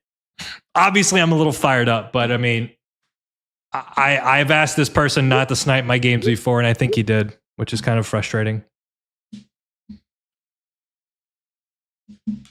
Yeah, no, I think it went pretty well, honestly. And we at certain points we had a lot of weed in our hand. I think we just needed a little bit more. Like, I wonder when red didn't play the knight, did he have a knight? You know what I mean? Like that time when he could have aggroed. Because he had a lot of freaking devs in his hand. No. Okay, so he's over here. iCity. What's his hand? Honestly, better for him. I think the double pop's not good because he's not going. I don't think he's getting army. Right? Like he can just build at this point and go for a road game. Because he's got city. Like he can city road, that's 6, and then he'll settle longest road, that's 9. The double pop here is tricky though, because if he just pulls knight, he's playing a losing game there. So I don't think this game is reviewable how badly it was played. I wish you didn't have trolls. No. I mean, I think the weakest link here is black, right? I know red's a good player. Blue, I don't know what blue was up to. He made a pretty good use of his situation. But I think the mistake, like red made some pretty bad blocks as well. Like when I got hit in the 3, that makes no sense. When he blocked the 10, didn't make sense. He kept blocking the 8, that didn't make sense. Like you got to read the situation. When blue's going into devs, you got to stop the devs because he doesn't need settles. You know what I mean? He doesn't need the settles to win the game at this point. He can pull VPs, another road builder, Yops, as an example.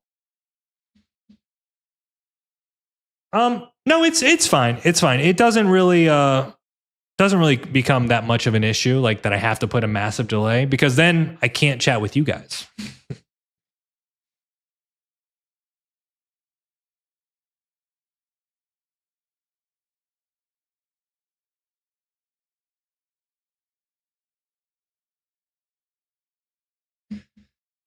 All right. Anyways, interesting game. I don't think there's much I could have done there. If black's kind of just going to do 5-2 and then absolutely play a nothing burger game. I don't know. Interesting. I actually don't hate our chances. Like we actually got hit. All things being considered, 8 points here with open settle for 9 is really good. Like pretty much with a wheatless setup. Anyways, we do the best that we can. Give me 1 second, guys. I'm pretty happy with that game. Hey, man. Y'all know when Drew is about to enter a game. If you really don't want to snipe. I get it. It's not a big deal, right? Like, the thing is, people are going to do it. It's more just like, hopefully it's a good game. It's not that big of a deal. And like I said, I know Red's a good player. I don't really hold against him kind of thing. So Blue won that game. Blue did a really good job there. But also, like his setup, the trades he got, the blocks on him, like he had everything he needed, man. It was really good. Really, really good. If we go 9-4-11, I guess we could just play that game instead. But having the port is nice. You have to keep that in mind, right? Like 9-4-11 up, I think we lose this spot for sure. All right, let's do another here. And I know Blitzcam is also in my stream. Sweet, sweet, sweet. Baby Jesus. 6-9-10. That's interesting. Is there ever a world where we go 6-5-10? Point down? Like, how good is the brick? Versus the sheep's kind of nice. Like, the bigger question is, do we get 8-10? I guess 8-10 could go to the 6-9-5, so it's kind of risky from that standpoint. The best case here is if we get like 9-4-2 to 6-2 as an example. And we get good sheep with this pick. Here.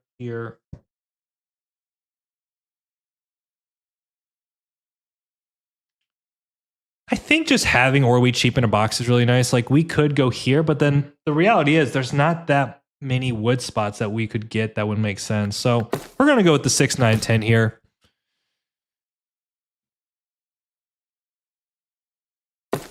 Yeah, but you know, the rep stuff, it's whatever.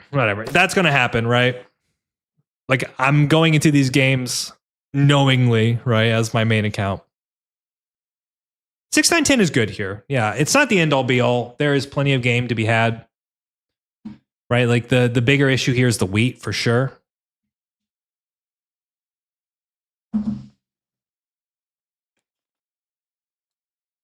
All right. So no issues.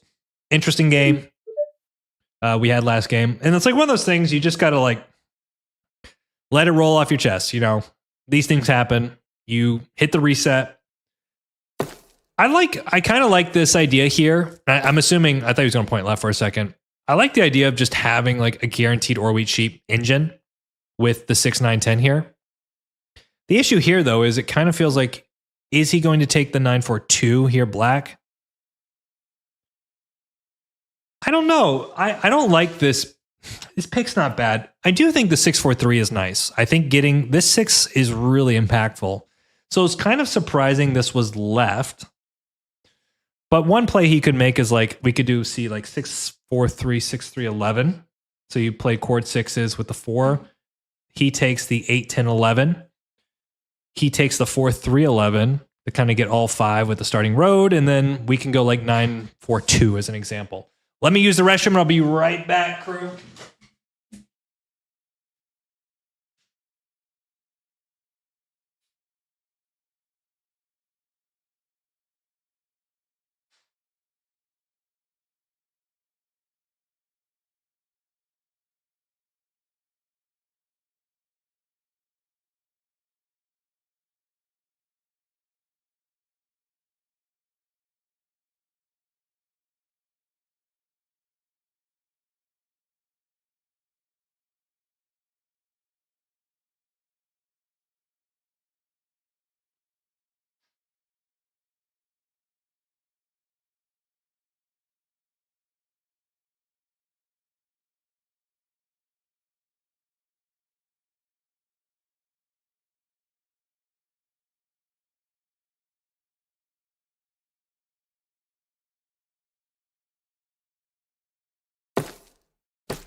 Uh-oh. Uh-oh. SpaghettiOs. What do we think about this? This is not a pick. This is not a drill. This is bad. This is going to end poorly. I mean, if we get 6, 4, 2, that's great. This is really good for us. And I mean, right? This gets out of hand really fast, I think. That's wild. I think you can go 8-3 to 6-3. I'm thinking we're going to see like a 6-4-2 here by black. And then we got a lot to work with. Maybe too much. Well, no, 6-3-11 for blue. So it's really what black does here. I think he goes 6-3-11 himself. And then we're probably going to see like 8-3 to 6-3 by blue. And then we get 6-4-2. It's kind of insane. What do we think? What do we think? By the way, we're going to open up a favorite here, LaCroix. That wasn't a bot pick. Like they just picked and left? Okay, that's weird.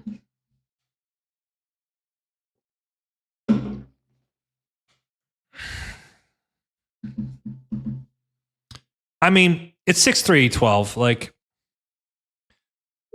I think it's too weak for him to go 6-4-2 here. Like, if he's playing defensively, but then his hand gets flooded with weed and he gets robbed, then I just don't think it makes a lot of sense.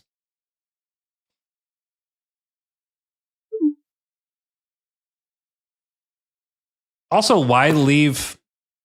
Okay, that's interesting. Also, why leave 6-3-12? Yeah. Do we go 8-3 to 6-3? 4-3-11's interesting. 8-3 to 6-3, right? Is that the play? We can do 6-3 now. I think starting with the port, and there's a lot of brick on this board. I think this is a mistake. Could be wrong though. 4-3-11 is an idea. And then what? We go here, and then we just try to like build. But 8-3 to 6-3 is just clean. Also, we just take 6-3. We have an advantage. What do you guys think? We're going to control the sheep, get to the 6-3 cities. I like 3-4-11, 3-4-11 for what? It's a 7-pip spot. We can go 8-3 to 6-3, have a starting port, pick up another 7-point spot. It's 8-3 to 6-3, guys. And the thing is we start with the wood. There's a lot of brick on this board. We can do I mean, he had to see this coming.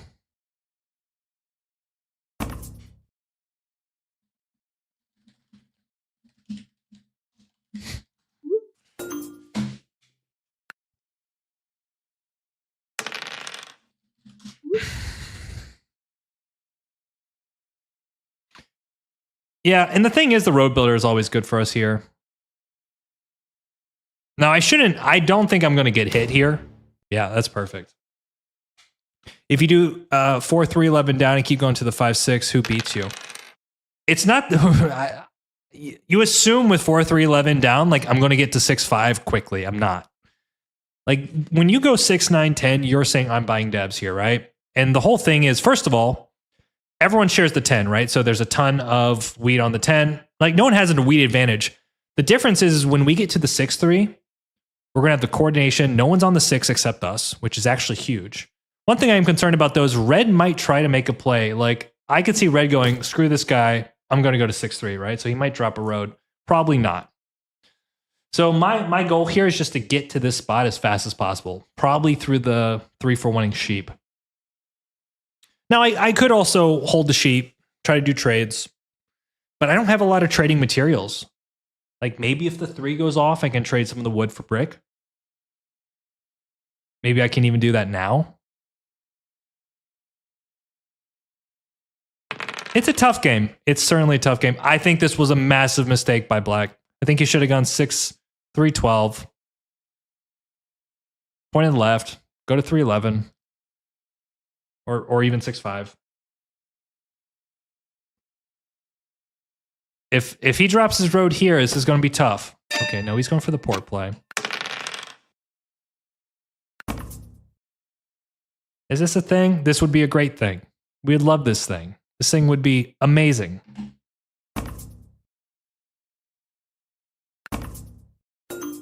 This would be amazing. I don't think he has 2 brick. He might have do brick wood. There's no way he does this, right? Or even like wheat brick. I don't remember what his card is. We can trade later. Interesting. Okay, so 6 rolls. You know the nice thing about this situation, guys, is we have a great block, which is the 10 wheat, which I think really does stifle. Like, the sooner we can get that 10 pen down, the better, right? Because we need to stifle blue. He kills us on ore. So by having an advantage, blue...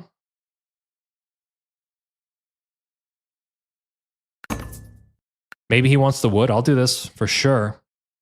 I mean, what do you want to trade here, brother? I'll just keep asking for it. Oh. Interesting. That's such a heavy-handed trade for... That's such a good trade for black. I'm shocked about that, actually. But he also doesn't have the wheat. 10's not rolling.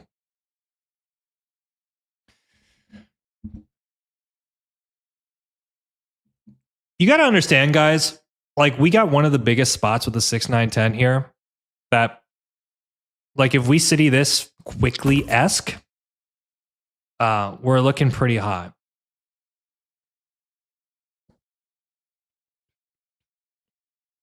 And not to mention 6-3 is just such a killer, right? Coordinated 6s, such a killer. Oh, the 2. You lucky dog. I mean, this is not a bad spot for him. Obviously, the sheep port's nice.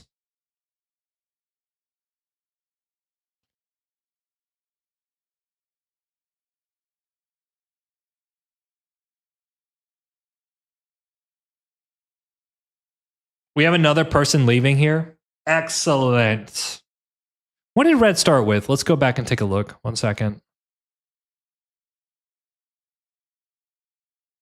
Start with the brick. So he's got another brick in his hand. So he has a brick, right? So if we roll, actually, it's pretty nice. If we roll a 7, we block the 10, take the brick, drop a road. Mwah. Perfect.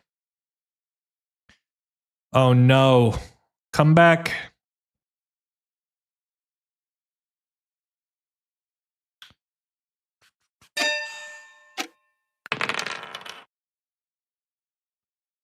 Oh, he's gone. Our friend is gone. Okay, we should be fine here, right? We've only got 5 numbers. Now, guys, we could build a city here. We could build a city. You know, roll a 10, roll an 8, 3 for 1, drop the 6, 9, 10 city. And that actually does a lot of wonders for us. The production's really good. Okay, so we're looking for 10. Oh my God. And look at that. Maybe we should have gone 6-3 to start. I was hoping there'd be more brick. There's no wheat. No wheat. Duh.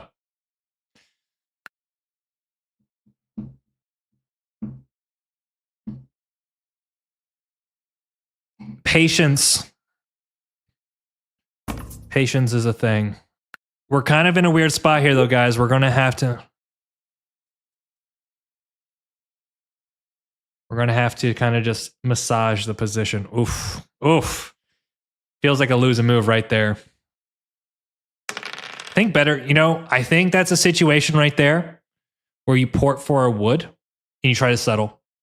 Because you solve your wheat problems, you solve your production problems by getting the flexibility. Okay, so now we have rolls for a city.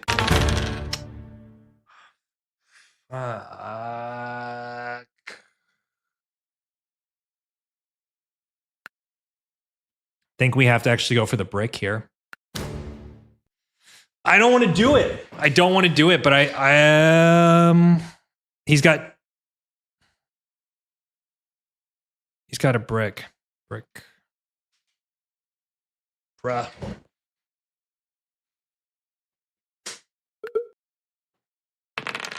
You lucky dog, man. You lucky freaking dog. Ugh. Imagine he ends up taking the wood. Maybe I should have made a deal there.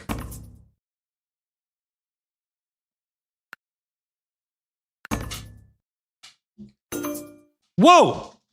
That's huge. Any cities? Okay. Well, at least we have a target. Okay. So there's brick, 2 brick. It's just really the case of the wheat. So this is a situation, guys, where you need to be tracking Blue's hand here. Okay?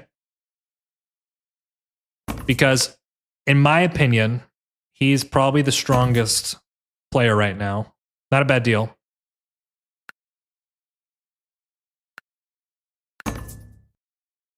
Maybe you can 4-4 on the sheep. So... good at tracking. What is Red doing? Red has shown himself to be nothing. Back-to-back 10s, we can drop a city. That 7 killed us, man. Just a tough series of events. Okay, what? This is good because he hits blue. That's a brick. Shit. So he's got a brick and 2 wheat. Okay, we're gonna definitely take a city if he's gonna give it to us. Big 6 block, but I like the premise of this, right? We have the starting port. Obviously, Red's in a really good spot. But the port play is going to be nice for us. I mean, obviously he's in a good spot.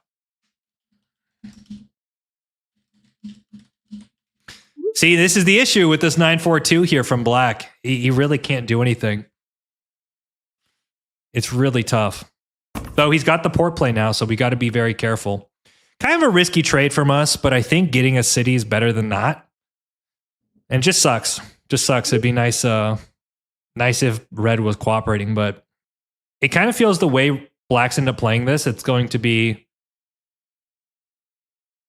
probably more like a 1v1 on devs against blue, who's in a very strong spot. There's no doubt about it. Okay. Red is not here, so that's great. Wonderful. What's his 2 cards? He's got a brick? I don't know if I want to give this to blue. Okay, we'll hold off here. Okay, so he's got a lot of brick.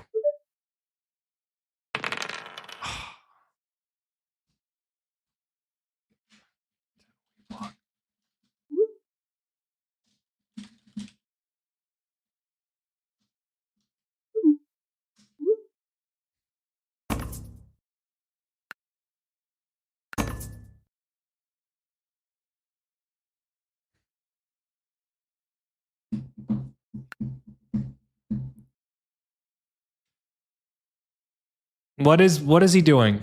I don't know what he's doing. Okay, we need if a 7 rolls here, it's pretty bro. Obviously that was pretty big against us. I'm almost of the mind to just drop a road. Right? If we take a wood, should be fine. Sorry guys. I don't think Black's gonna win this. Like, yes, he can go to the brick port. I don't think he's gonna plow us. It's like it's unnecessary, right? Like you imbalance the game and create an enemy by going to 6-3 versus like you can go to 6-2 or you can go to the brick port, which plays way better for his hand.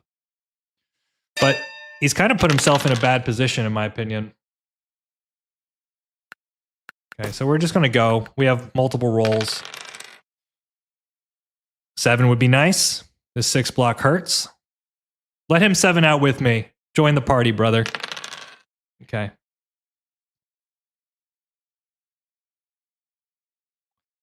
We're in a much better spot with 6-3. And we have rolls for it too. Like what, 9-3, 9-10.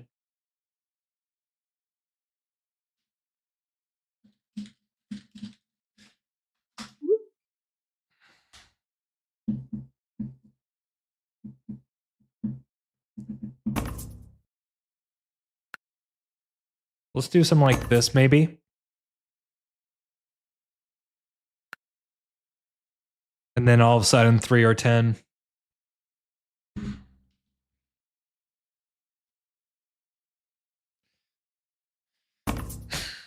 There's no wheat. Block the wheat. Block the wheat, brother. Come on. 10 rolling is death.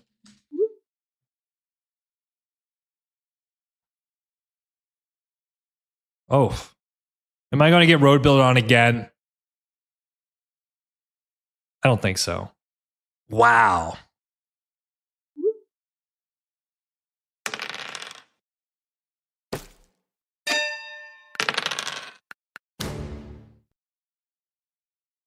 Okay. Now see if red is here, he'll do wow, are we actually going to end up getting this?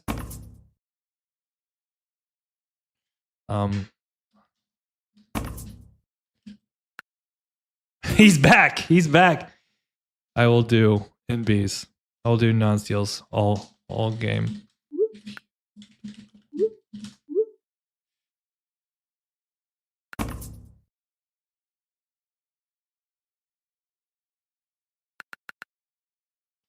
What do we do here? We go over on a lot of things, right? How about this? The thing is, we produce wood.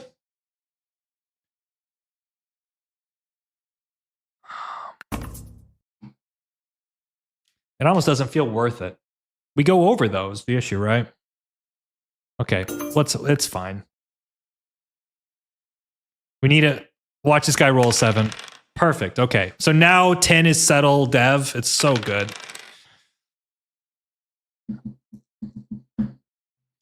What a grinder, port wood.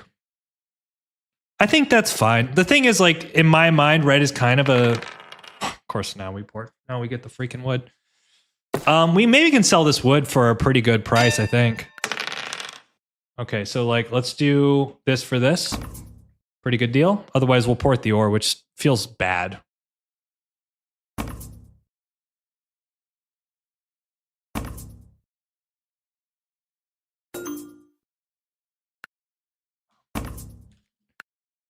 Oh.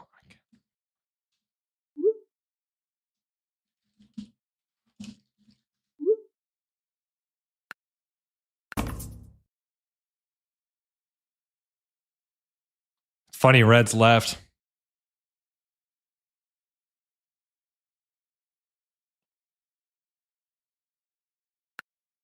Okay, perfect. Guys, I think we're good. We're good. We're good. All right. Now, as long as this 10 gets, like, our goal, it's so simple. It's so simple. We just buy devs. And we pin down the 10, we buy devs. Pin down the 10, buy devs. Game over. That's it. Simple. He should pop here. Okay. Which sucks, right? I mean, that's obviously very good for him. But we do have great production here. We do have great production. That's 2 devs right there. And we just pop. A 10 is 3 devs. Now you're going to see 8-3 to 6-3 how good it is. A Y3 ore instead of trying a wood ore sheep. The ore's fine. Like, you have to understand the point of the ore, like, it goes with the wheat. So when we don't have the wheat, it's okay to port it. You know what I mean? And now that our 6s are coordinated, every time the 6 rolls, we get ore with the wheat. Or you can say we get the wheat with the ore. You see what I'm saying? So I don't mind doing that if I get to action.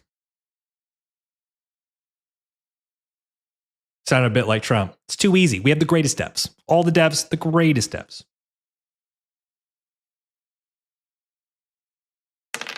Ooh, 11. 11. I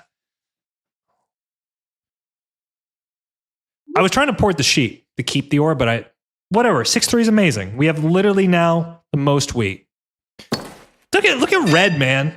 He goes and takes a holiday and he comes back and he's just crushing. That's insane. It's insane. All right. We just pop here. I don't care. It's all in devs, baby. It's all in devs. I don't care. We pin down blue. I don't care. Yep. Ask me. I don't care.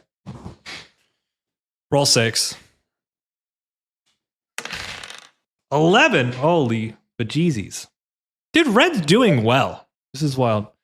Is there a goal for Stoneport? Not really. It's there as a settle spot, but I'm not going to like port my hand to do that. At this point, I'm just all in devs. And we have great production here, but 10's the block. I actually think we might even rob from Red here. Because if we pin down the 10, it's much harder. Like, he needs a 10 and a 3 to buy devs. And we're taking away one of his main roles versus, like, Red's doing extremely well. No knight.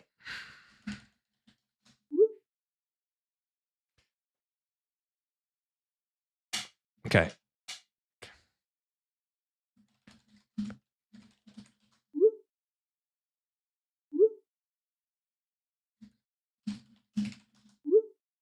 God, the hit.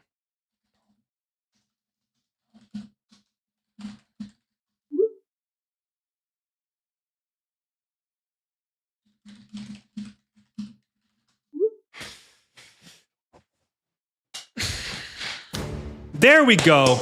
Let's go. There we go. That's what I like to see.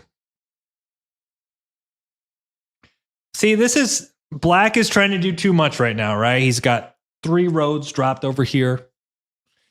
I have to use the word rob. Yeah. It's just silly that that's the case. He's got 7. Enjoy the robs. Yeah, perfect. So now they're all mad at each other. Perfect. No. I'm not being toxic. Get out of here. It's all in good fun. Do I ever flip a knight here? I could.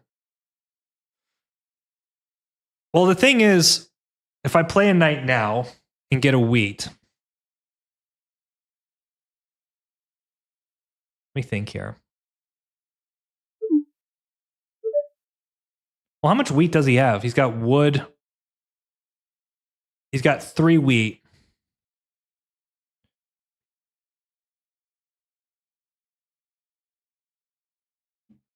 I think I hold here.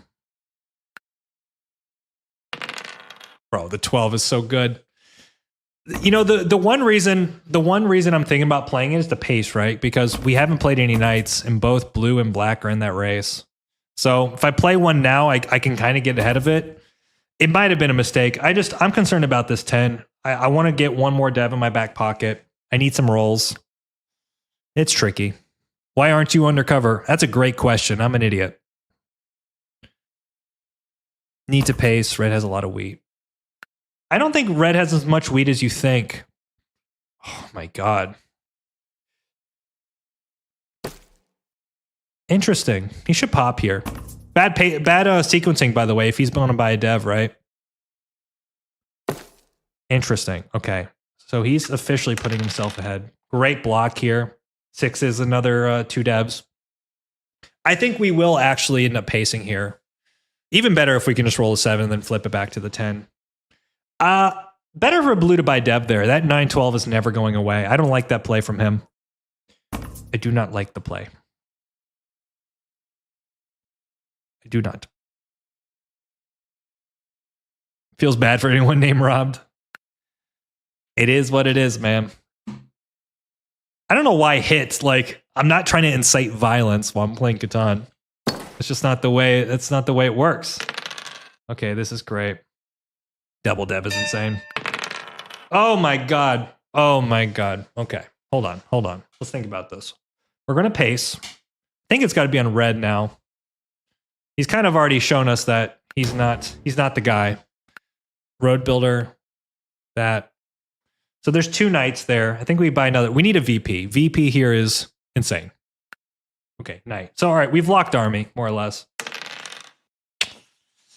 Okay, not great, not bad, but we've got army. That's all we need. So if we can find another point, then we can essentially kind of close out the game. And we should be able to city quickly here, I feel like. I mean, 4 knights is really nice for us. And then we'll keep the 10. We'll keep the 10 busy. It's not GG, guys. Like, we only go to 7. Though, one thing we could do is we could try to do a double play here, right? So, with the road builder and plus a road, so like if it 3 rolls, I could see a situation getting to 9. Taking road and taking army. It's a final point that's tricky. So maybe we, off of 6, we can drop another city. That's 6. Army for 8. And then we're going to see a knight here from him. Should be the 6 for sure. Hopefully he takes a wheat.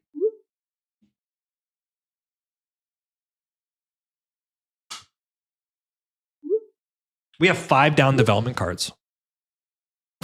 Wow.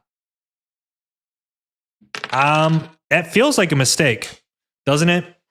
It feels to me like he should be hitting the 6. Because the 6 is just the monster. It's just the monster. Maybe if they gang up on you. Okay, so he gave a wheat. Wheat's obviously very good. Careful, like...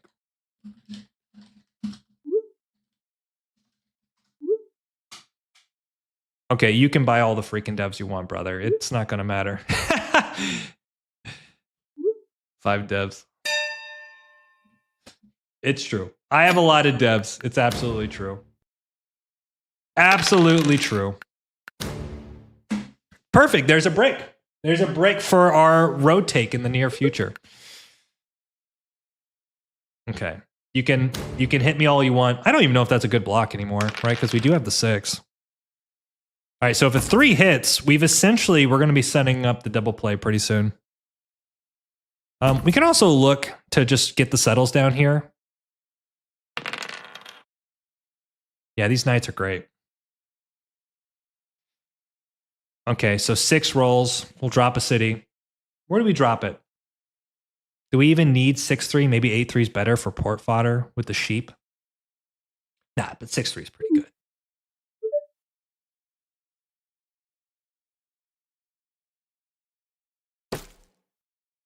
Okay, yep. He's having a tough time right now, black. Okay. Yep, okay.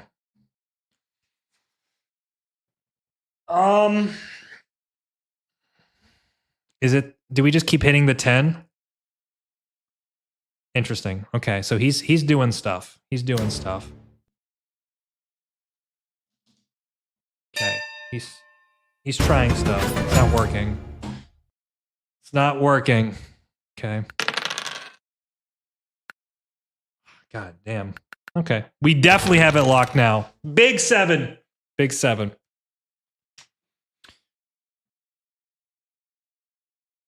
I mean, unfortunate for black. I don't want to say black 7 out. I'm starting to think the more and more we kind of dig in this position, that's a great steal. I think we got to hit red. Right? Because this 8 is probably it's a pretty big threat. 6s would be nice. Okay, we're not rolling 6s. He's rolling 4s like a god. I'm just scared he's going to make a road play on us, which is not great.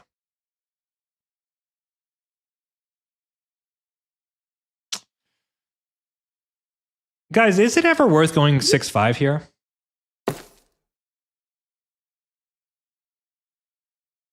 There's nothing I can say. Like, whatever I say, they're not going to like it. Bro, he is getting so much. He's getting so much ore on this 4.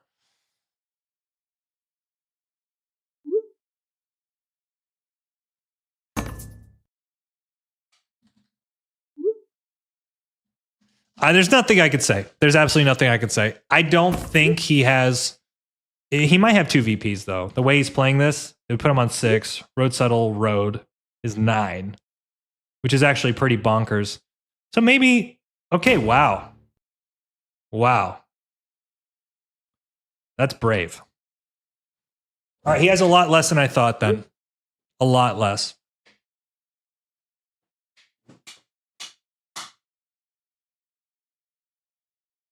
Type red is winning in chat. Wind them up. What is he doing?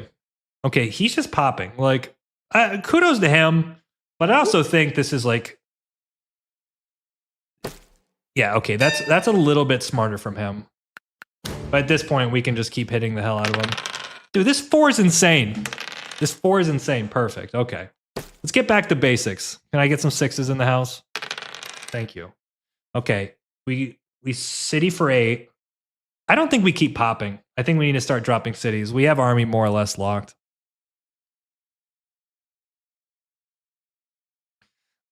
I'm just trying to think, where do we drop the city here? I'm thinking it actually might be the 8-3. Because we have a lot of wheat, and I like kind of all this sheep becoming port fodder. There is a situation here. Hear me out. Check out this play. We city 8-3, and 8 rolls. Gives us 2 sheep, which is a free card with the 1 sheep we have here, and then the 3 rolls. And then we have a road with the road builder next turn. It's the win. That's the vision. That's the vision. Will it play out? Guess we'll find out. Black's doing well too. He's doing very well. Dude, what an unlucky chap. Okay, we got to go back to the well here. Whatever he steals, I guess we'll take it. You got to admit, he's going for it. He is going for it. Sure. Okay, we'll do this. At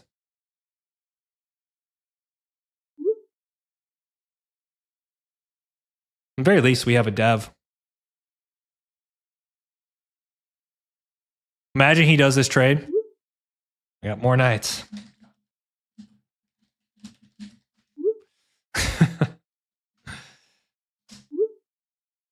Will he break?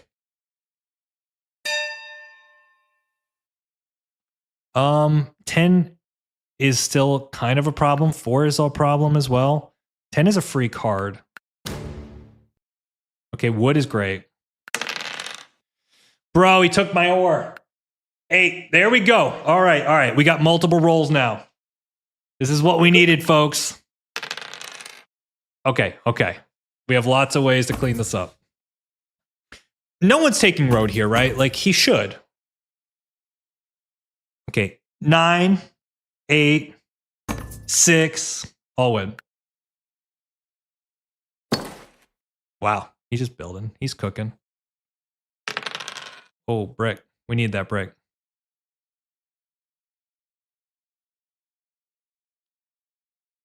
Is black in chat?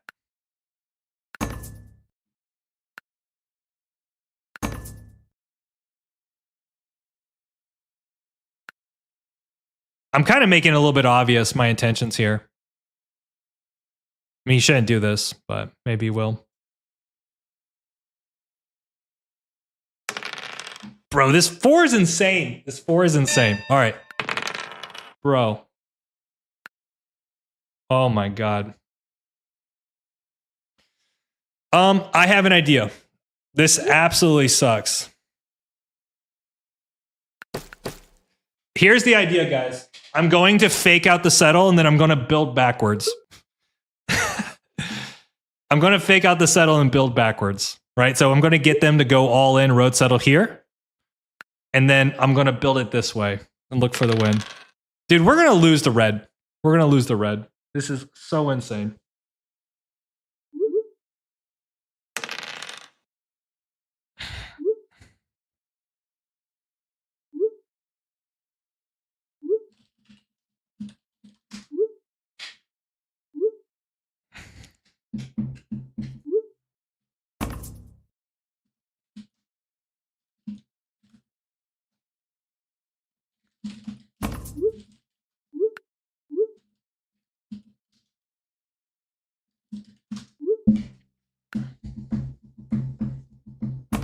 Bro, am I going to lose army?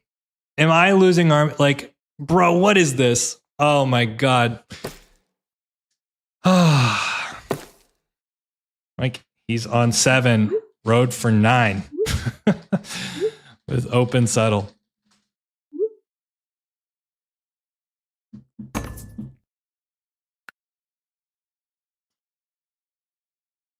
All right. If he drops 1, we're fine.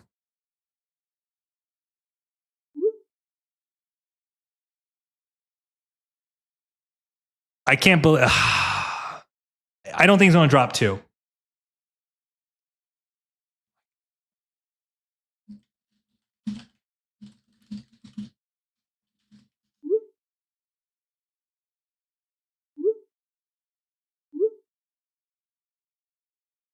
Imagine he has... Bro, does this plan work? Can we do this? Because essentially, if we get a roll, right? 9 or 8. Okay, all right. All right. We have how many freaking roads here? We have so many freaking roads here. We have, we can go to 7. There's no way he's going to... He can drop 2. Right? We actually... Even if we 7, we can go to 7 roads. So he's got to go ham here. And we know we don't... We know he doesn't have a road builder. We know this. Wow. So he's going to drop 2 for sure. Like road.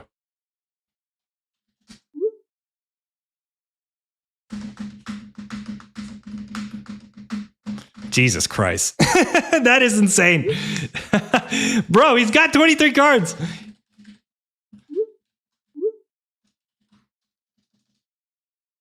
Damn it, bro. Damn it. Like...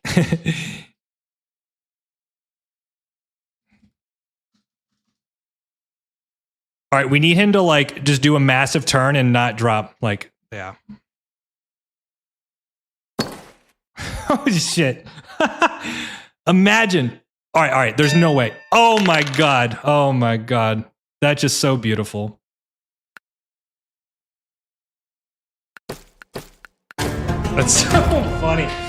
Oh my goodness. GG. What a weird game. What a weird game.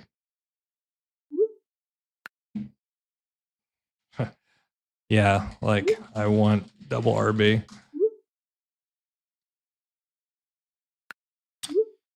What the hell?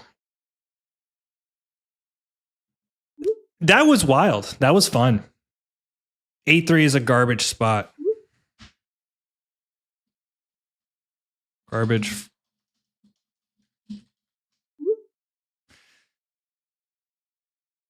Super interesting there.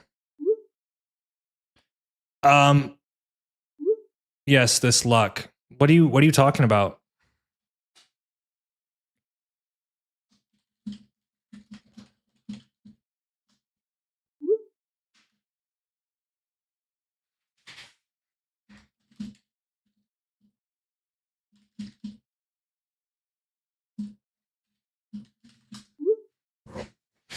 All right.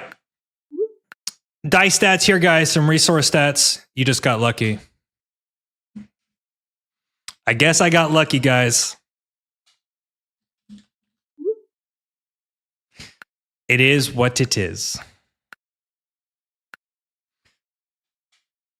Is he talking about dice rolls? I don't know what he's talking about. Like, the sixes were good, obviously. We did 7 out. Like, he pulled a Monopoly. Fours are really good. Like, he had arguably just as good as dice rolls. Like, let's look at the production stats. It is true. It is true. I did outroll the board. But look at his production. Like 87, that's also based on a massive Monopoly. Yeah, no, guys, don't listen to people like Red. Like 8-3 to 6-3 is a fantastic play for us. One of these days, your luck will run out, Mr. Dandy. Who knows, man? Who knows? Do you guys like that little cutesy, fake out, go for the settle? What was Black's hand? Thank you so much for the follow there, Technical Pixels. Yeah, you would think Red would have a better play there. But also, like, are you going to think I'm dropping 3 roads after I play a road builder? Probably not. Like, Red probably thought he was winning at that point, which is actually kind of funny. It was a good play for him, though. Like, you have to give him credit. He did all these trades. This is the thing, right? Like, this is a ridiculous hand. Thank God he didn't have a port for it. So, road. Is there a way he settles? Let me see here. All right, hear me out, guys. Hear me out. What if he settles with this hand? Right? Because the problem is here. He drops a road. Cities. What if he actually, right here, takes the port? That's 8. Bro, he might just win. Right? Because then he gets a 3-for-1 flexibility. He settles. He has a brick and 10 ore. It's at least 9 points.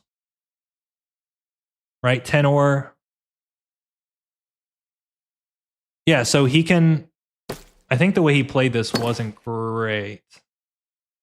Yeah, I think he could have settled now, here. Ported the ore, citied again. He's on 9. He missed it. Yeah, and he would still have an ore left over with that. But remember, I was lucky. Yeah, induced the plow and snuck out the back door.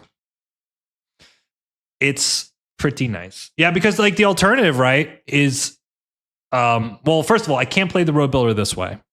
Because then he just road settles and he takes so I have to play it this way.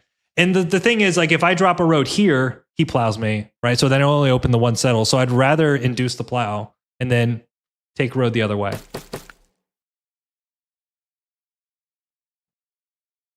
There you go. There you go. Come on, Dan. It's obvious you're gotten lucky 5 years in a row over hundreds of, not thousands of games. Yeah, I know. I don't know, man. Won USA Nationals, lucky. Number 1 seed last year at USA Nationals, lucky. It is what it is.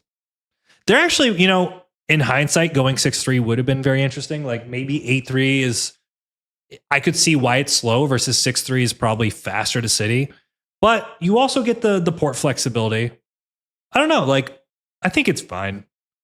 I think there's usually enough brick on this board where I can get like a brick trade here and there, drop a road. I should be able to buy devs and extort with it. Should be fine. Let's see here.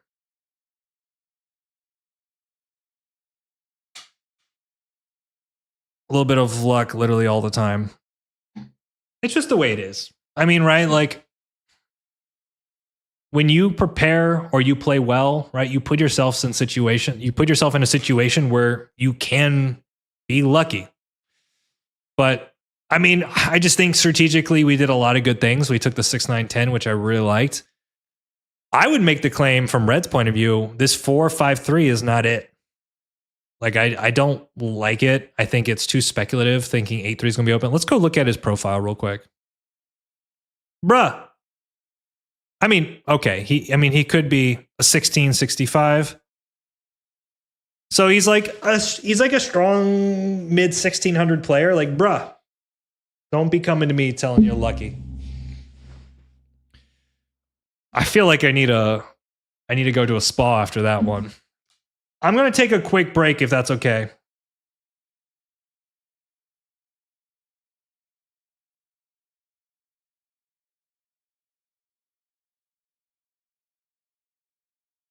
All right, we're going to chill for a second.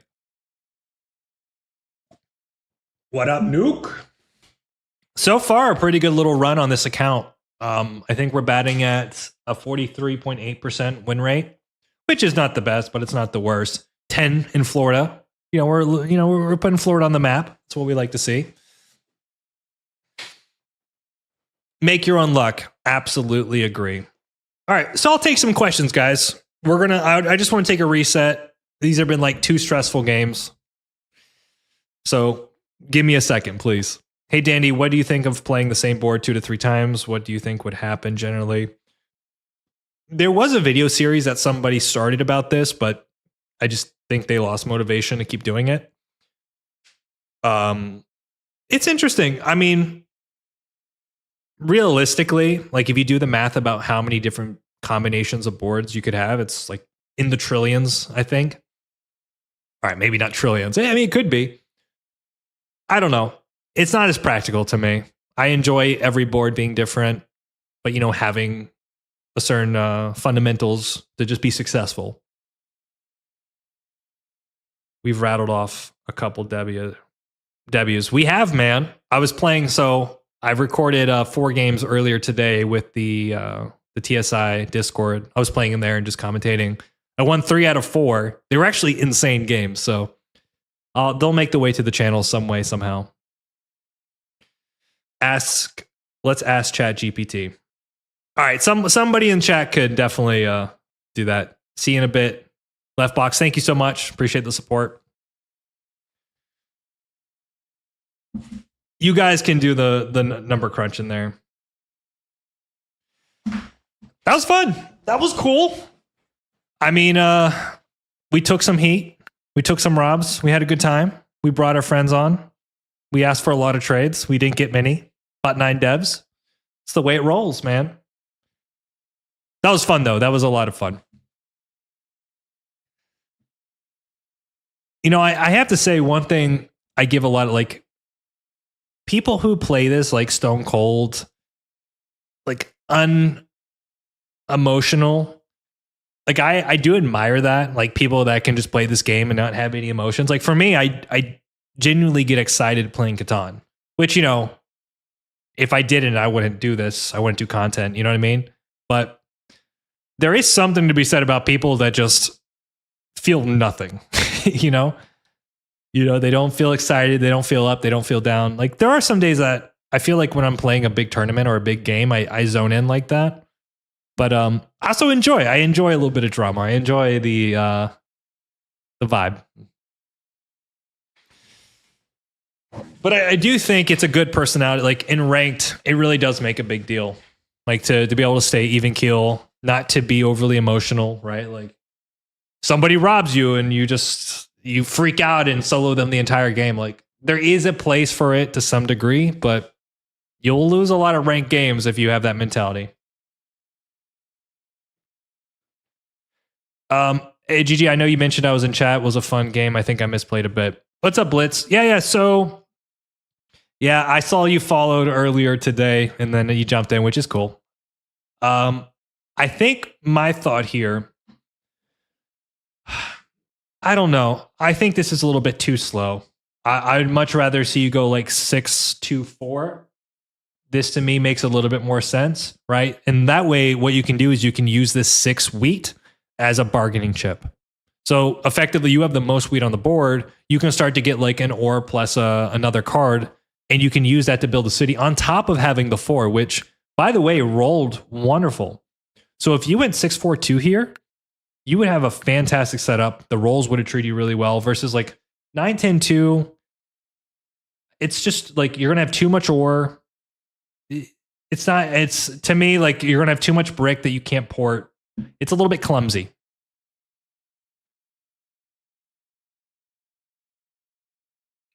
If red numbers couldn't be next to each other, it would be trillions. If could. Okay, good. Do you think it's good or bad, the emotionlessness? I mean, it has its pros and cons.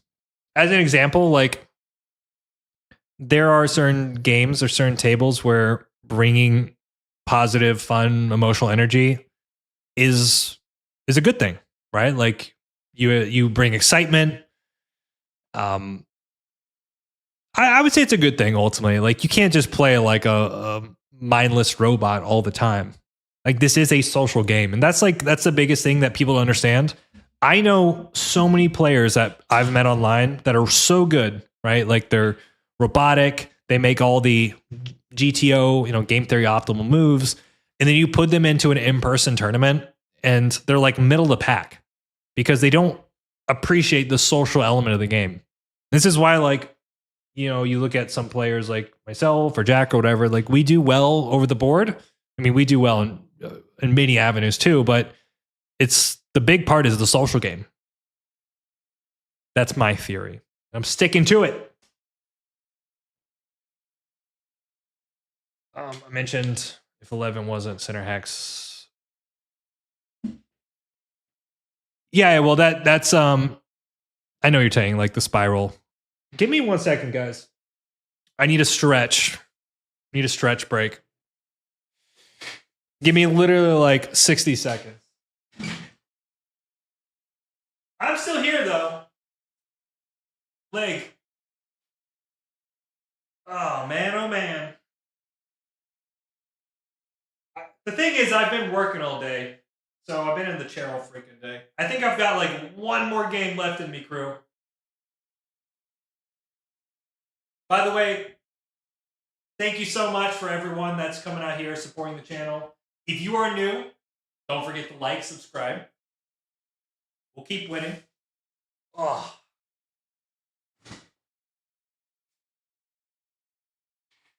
We also had Mama Dandy on the channel earlier. All right.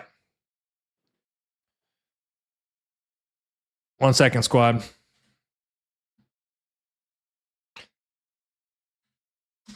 I'll tell you, that first game was not fun. That first game was not fun. Let's see here. But we survived. No, I agree. Broadly speaking, I think that's something to apply in real life as well. Emotions should be kept aside whilst making decisions. That includes happiness, excitement as well. I agree with you, man. All right.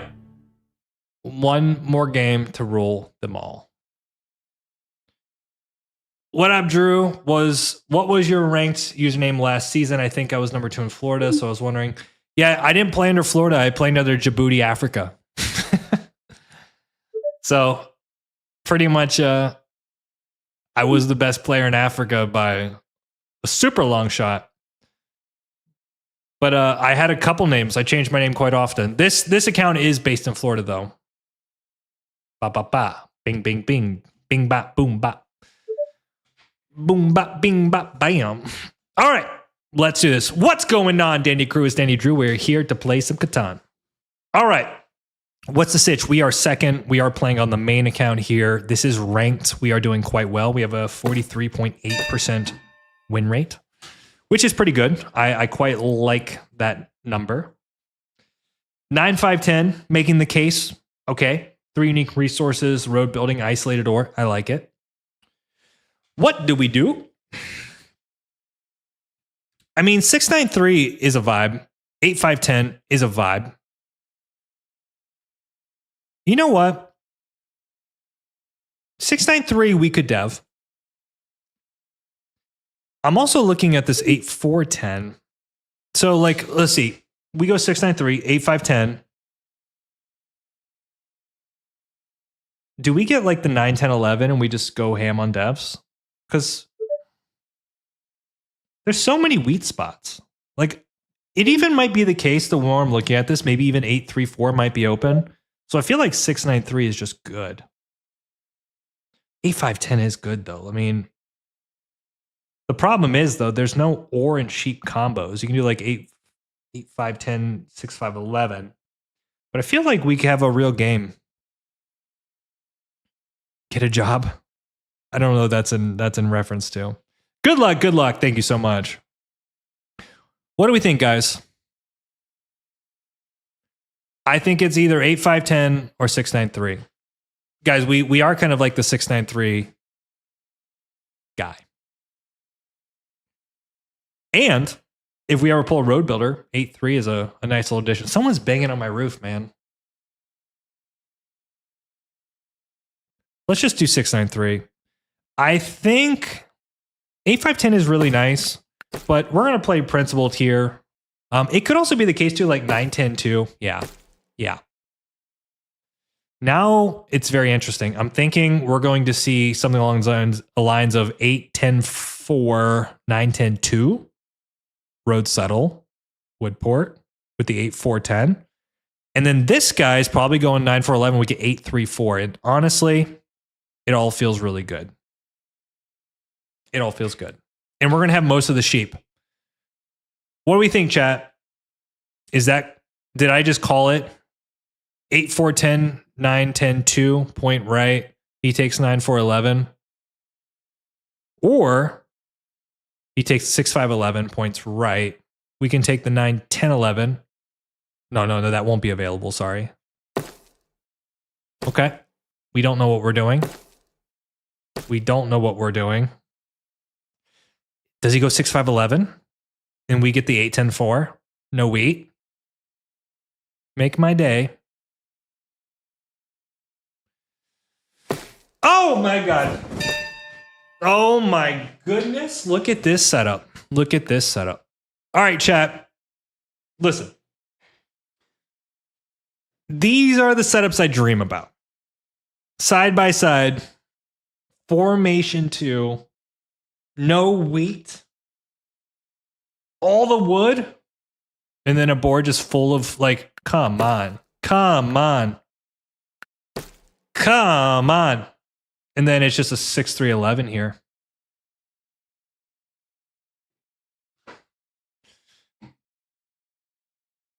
I mean, it's not an easy game. I don't like this. I mean, okay, he's going to go ham on devs, but I'm going to let them duke it out. Black is going all in, but first of all, what's the issue with this? Chat, what's the issue with black setup? Talk to me. How in the world? I don't know how we got 8-4-10. I mean, it's kind of silly, but there's a big issue here. Is there such thing as too much wheat? Very rarely. I like a lot of wheat. No port. Balance. Yep. This is true. Yeah. I mean, obviously he's stacked with wheat. His problem is red's going to take the 3-1 and then he's got the ore port, but he's never going to use he's got no port. And on top of that, he's only going to have one settle. Holy smokes. I mean, isn't this an 8 or 9 block? 8 or 9 block for sure. I don't like this point right. This doesn't make sense. Better to point down because then you open up the 3-1 flexibility. Yep. Don't hit me, bro. Yep. All right, wood for wheat. Let's see it. Wheat and B.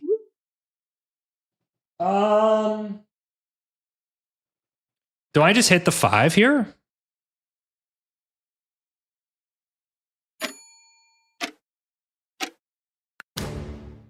Okay. I got one chance to grab a wheat. Sheep's not bad. We'll take sheep. Okay, we're going to go get the double to 10 here. By the way, something worth noting, we could actually plow the sheep port. Wow. Okay. Interesting. He doesn't want to hit green, who isn't green the main threat here? Yeah, this is silly. Silly stuff. Wheat and B. Wheat and B. Let's go again. I'll hit you black if I have to.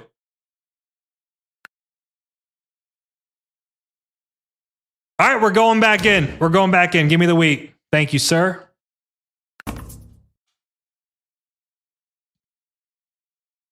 I didn't want to do it.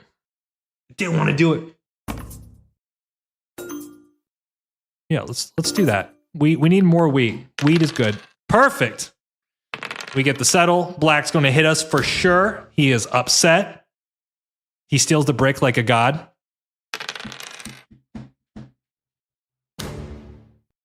We get hit again. Let's go. Damn, that sequence sucked.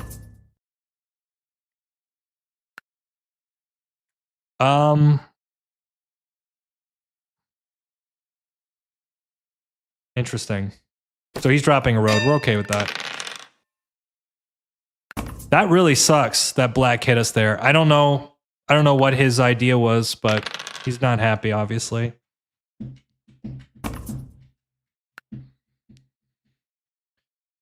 Hey, Drew, me and my 1-week-old baby enjoying the stream. Greg, what's up, man? What's up, buddy? Good to see you. We're just hanging out. We're having a good time. Hopefully not getting robbed by Black again, but he probably will. I rob him one time and he goes ham. He hits the 10. See this? Yeah, that's fine. I think the 6 is also a decent block.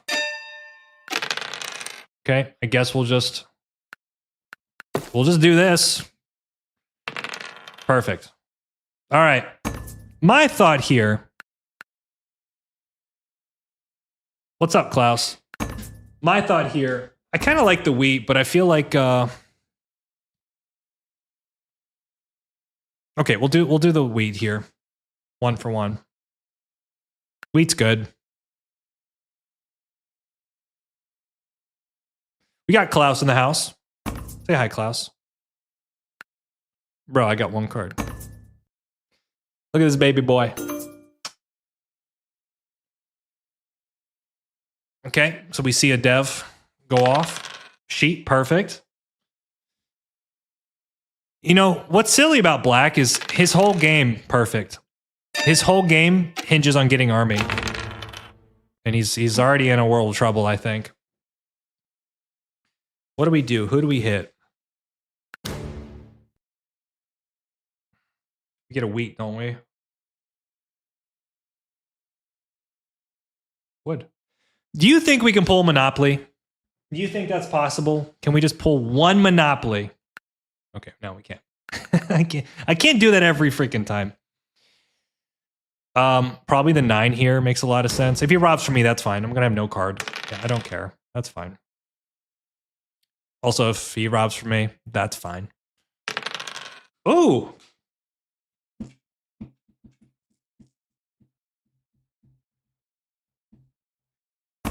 Problem is, I would like the block. You know, the 6 is also a good block just to deny the sheep.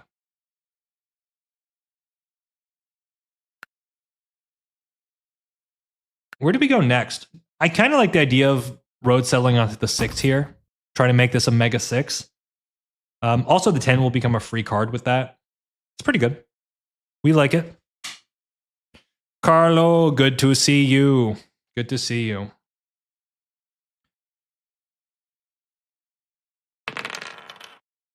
Sheep if you want it. I'm hoping the fact that I have sheep will deter him. I almost think better is the 8 here. Again, he's going for devs. Thank you. Someone is like hanging up a photo or something. I'm not sure what they're doing. Okay. I have to target this at Black specifically. Oh, okay. It's a lot of sheep. It's a lot of sheep. Also, be really good for the sheep port. I think I'm getting hit a little bit too much at the start. Obviously, I did get the settle down, but I think I settle fast, but I build slow afterwards. My kind of main mission here is to start collecting ore. Very interesting. No 5s really slowing them down. 11's nice. Let's see if we can get a wheat here. Look at all this wheat.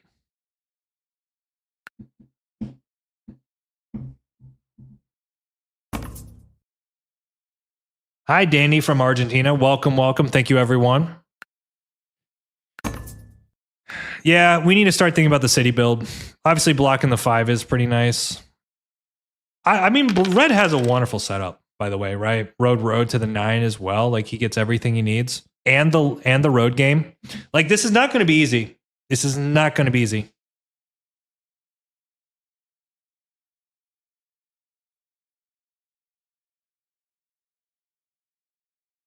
That being said, he is investing, in my opinion, too much in a devs. Like he needs to go for the port. Like he has amazing production, but if he keeps, trying to buy devs, he's going to fall behind eventually. Because at some point we're going to start dropping cities. Our production's going to kick up. I like the breakport here. We're going to go for that next. Hopefully a 10 will roll. And I kind of actually want green to settle because then he becomes a bigger threat. So whatever he needs to do, this is a hell of a trade. It's so bad. It's so freaking bad. Okay. Let's go. Oh my God, brickport is coming in. Okay, maybe we can do something like brick for wheat here. Not a bad situation for us. I think there's a lot, with the 5s not rolling, it's quite nice for us right now. He's going for a city.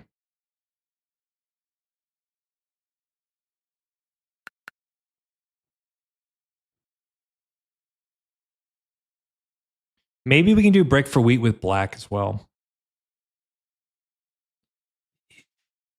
Maybe it's a yop. Cool. Okay. Good deal. Good deal. Interesting. And then the 5 rolls. All right. Can we see a 7 here? Both non-knights. Absolutely cracked here. So when black's asking for a wood here, it makes me think he's either got a yop or a road builder. Right? Yep. So we'll see. I think it's a yop, but road builder. Okay. Interesting. Yeah, big mistake. Big mistake here by red, right? That's given so much more life. Big mistake. I told you guys, right? What was the biggest issue for black setup? It's the fact that, bro, you need to be hitting black here. Yep. Yeah, he kind of just cooked himself, didn't he?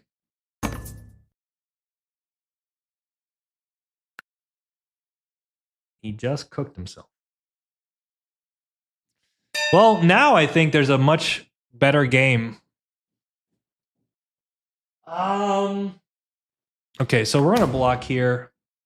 Wheat is great.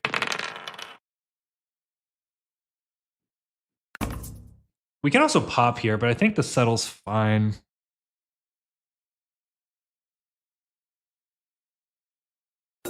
Like this. It's crazy that we're trying to... Do we ever port for an ore and pass here?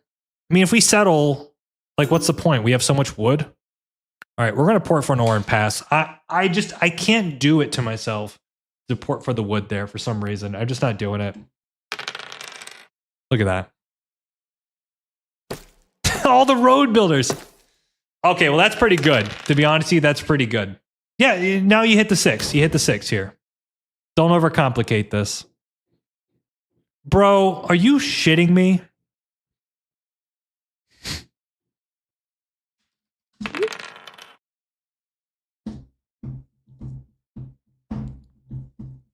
Am I getting robbed again? Wow. I've never seen a wheatless setup get hit this hard.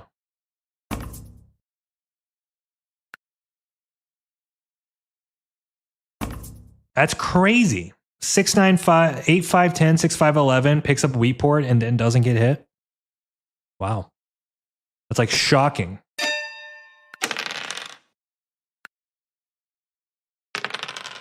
Shocking.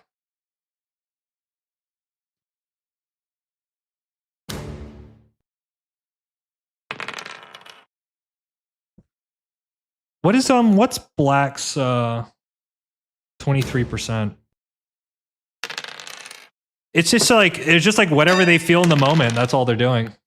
Okay, so we do have that. We're actually, I mean, we're doing well, but still. Like for black, again, black's only way to win here, guys, is if he gets army. Right? So like the more he's like going away from that win condition, the harder it gets. So if he keeps hitting me, the road guy, like let red and I fight it out because we're clearly battling road, and you just focus on getting army. This is like where people, they strategically mess up. You know, it's like you're hitting me. That's fine.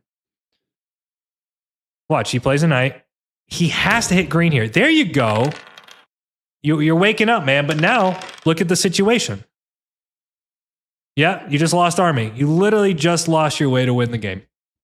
Just like that.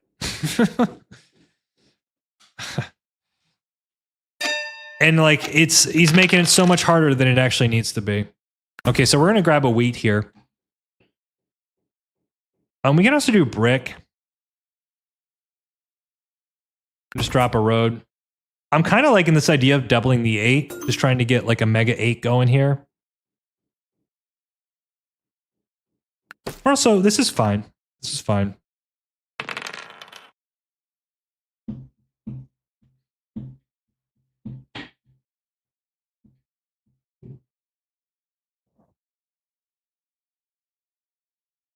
Green's taking army. He's got a sheep port. He's settled out. The 10 doesn't matter. Like, block the 3, block the 4. So weird. So weird. Like, I'm on 4 points. I mean, okay, we settle for 5. The city build's going to be tough, though. I mean, luckily, we will have doubled 6 and 8. So hopefully we can get there kind of quickly, but we're also running out of settle spots.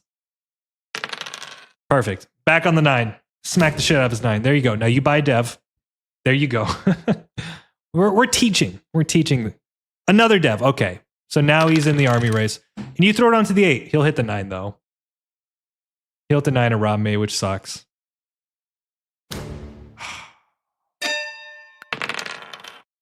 Okay. Let's do wood for wheat.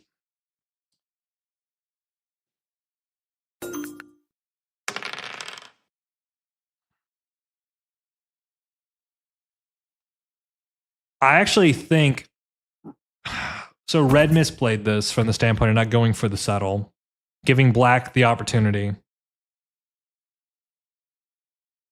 He's doing well. Is he popping here? So he boarded it for 2 ore. There we go. There we go. All right. We have life. We have liftoff. Okay, so let's do wood for...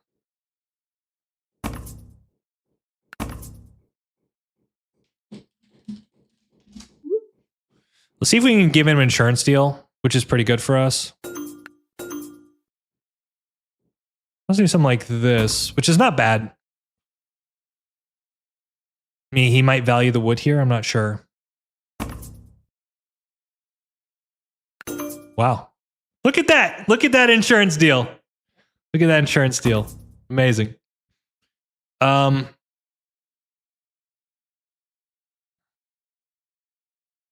what we like to see around here. All right. What's the sitch? I think we actually have to start dropping roads here because 10 8s are doubled. We're just going to do this. We're going to build. Perfect. And now we got to focus on the city and pray that the 10s come in. Big city on the wheat port here. Really not good with these strong 5s. All right, more devs coming from black. I mean, it's the 8 here, but he's going to hit the 9. Bruh.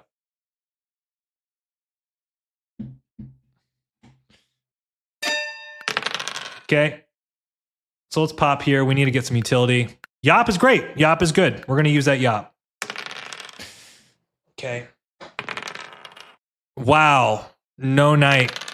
Pace army.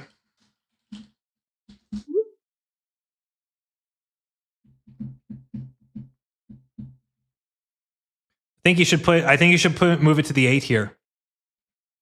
I actually think that's the right play for him. He has an opportunity to take it. He should do it. There you go. And it goes to the 8 for sure. Takes black for sure. Now green gets army. For sure. Is this ever a thing Or do we just port for the ore here?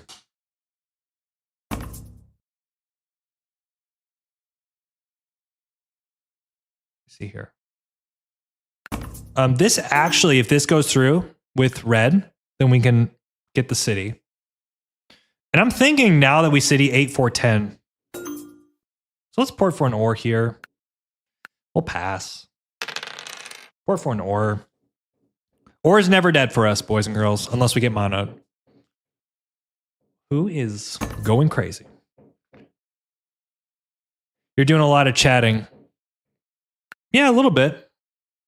Hey, Baldy Drew. Glad to see you. Sorry about your hair. Oliver, I enjoy being bald. I just got back. How did Black... So, Jason, he ended up getting it... Oh, this... Okay, he doesn't want a ball. Oh. Wow. I'm actually shocked. All right, so now we have more problems to deal with. I think here we're going to go 8, 4, 10 because the problem is if green is going to be just hammering the 9, it doesn't make sense to go 6, 9, 3. But we got to figure out something soon. Interesting. Yeah, the chatting's fine. I mean, I'm just trying to communicate. But yeah, we're getting smushed. We're getting smushed. It's insane. Kind of need a 10 here, don't we?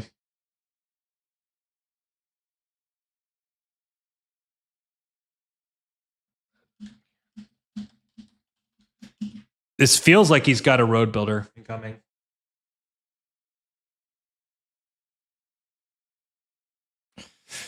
Guys, remember what I said. I said Black made the mistake when he wasn't going for army strong enough. We need a 10 here.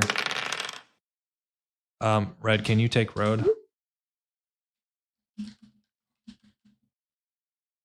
I mean, we have to drop a city here.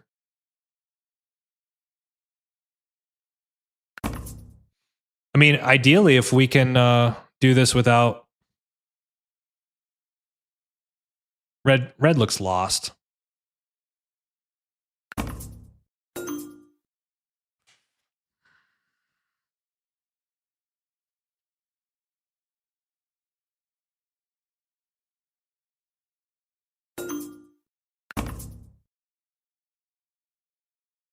Be really nice if we didn't have to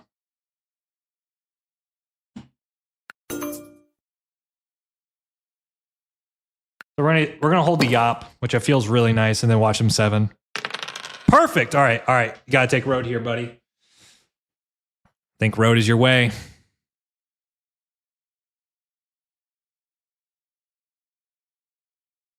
Concerned. Green has RB for the win.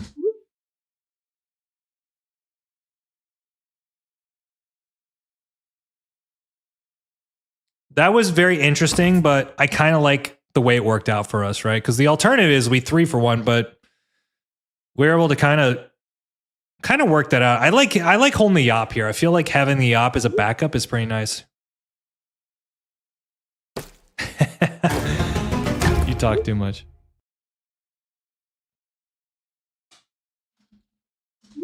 Maybe I should tell him I'm chit-chatting to you guys. Perfect. Okay. I totally forgot.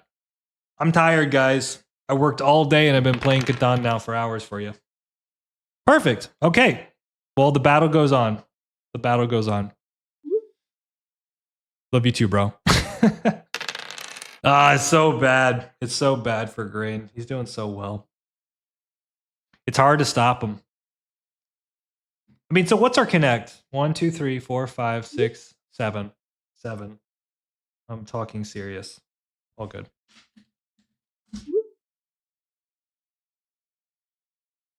Tired.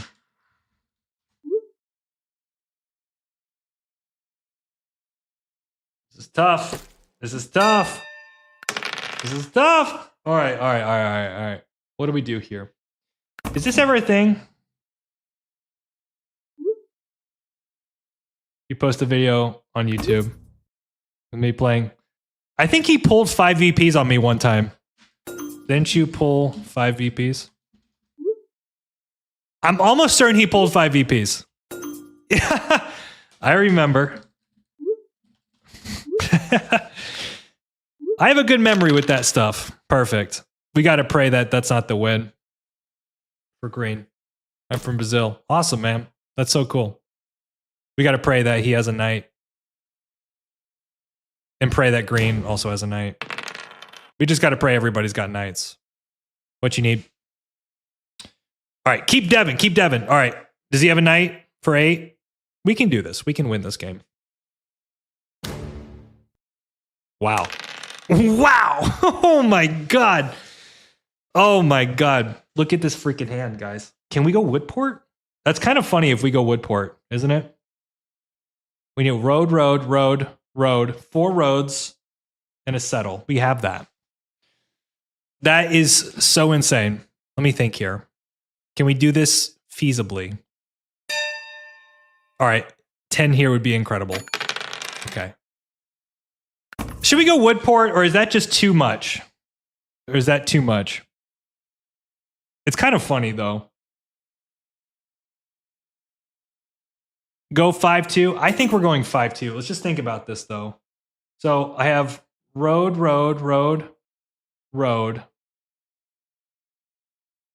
1, 2, 3, 4. 1, 2, 3, 4.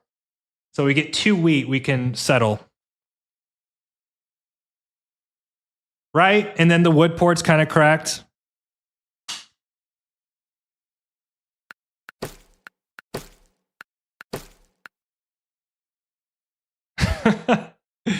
All right. Kablam! All right. And then, I don't know. This just looks so bad. Optically, this looks so bad, but it's kind of funny. Black can plow, but I don't think he is. All the road builders are gone, remember? We have to remember this. Road builders are gone now. That's so freaking funny. Let's go. All right. Bro, look at this army battle. We're going to win. Unless he wins here, we're going to win. Right? Because then he takes army. And then he's going to like 7.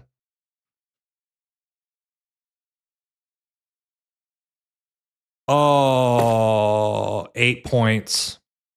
We have the settle though. Hope you take army.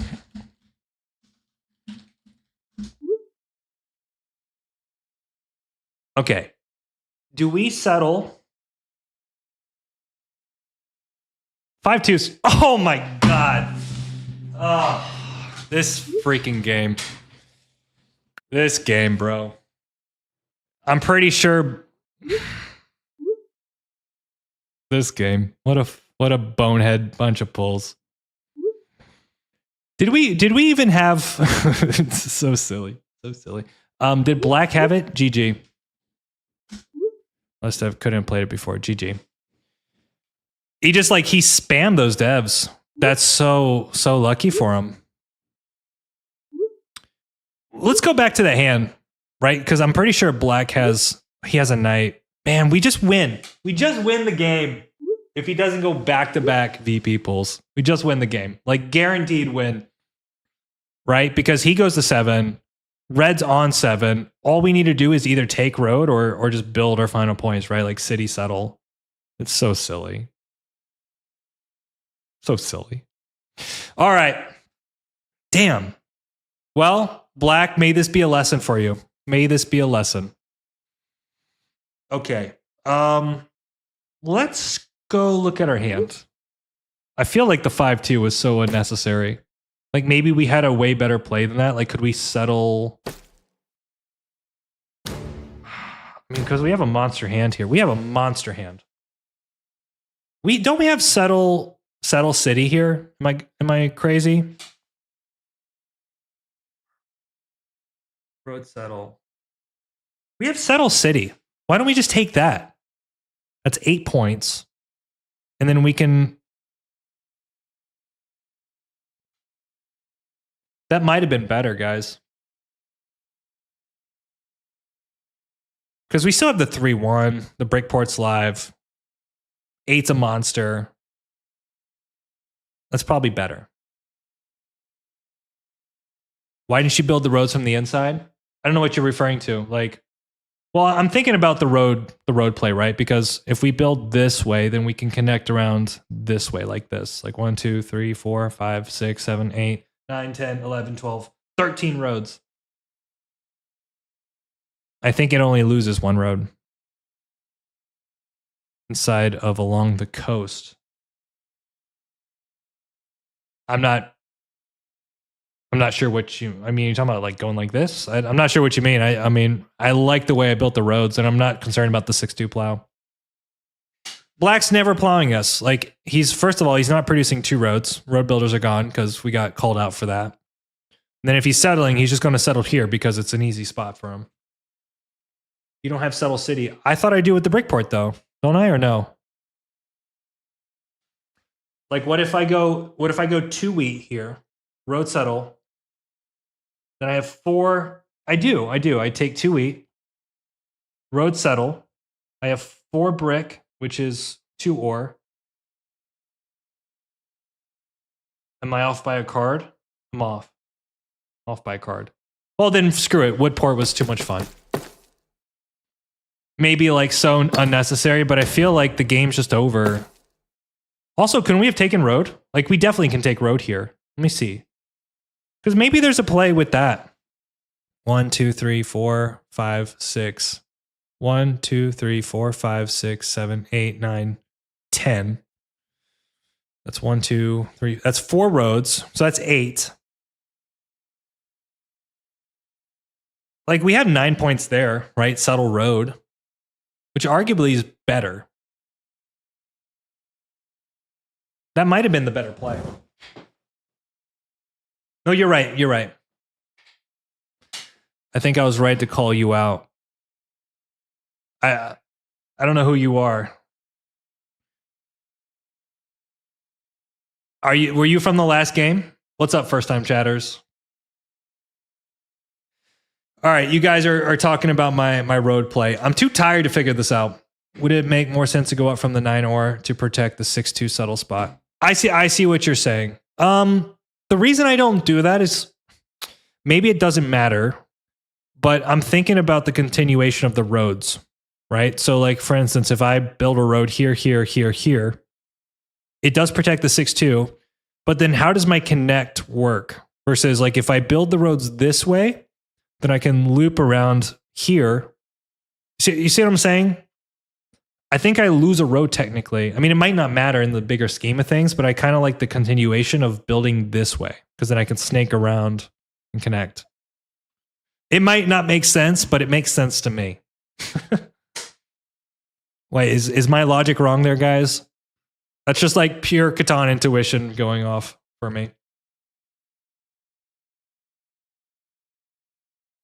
That's what I was trying to ask. Got it. Okay, I wasn't fully sure. Got to end on a win. We'll see, man. We'll see. I'm losing steam. You guys got to realize I worked a whole freaking day. So I've had a super long day, but that was a fun game. I think if he doesn't double VP pull, which by the way, what was his chances of that? So it's pretty good actually. He had a 50% chance. Damn. We just had him not have him pull there. Logic is strong. I'll take the logic is strong argument any day of the week. All right. You're gonna get one more out of me. Win or lose, I'm calling it. What time is it? It's 9:30. I didn't realize it was this late. How long have I been streaming? Probably 3 hours at least. 3 hours and 10 minutes. It's a long time, guys.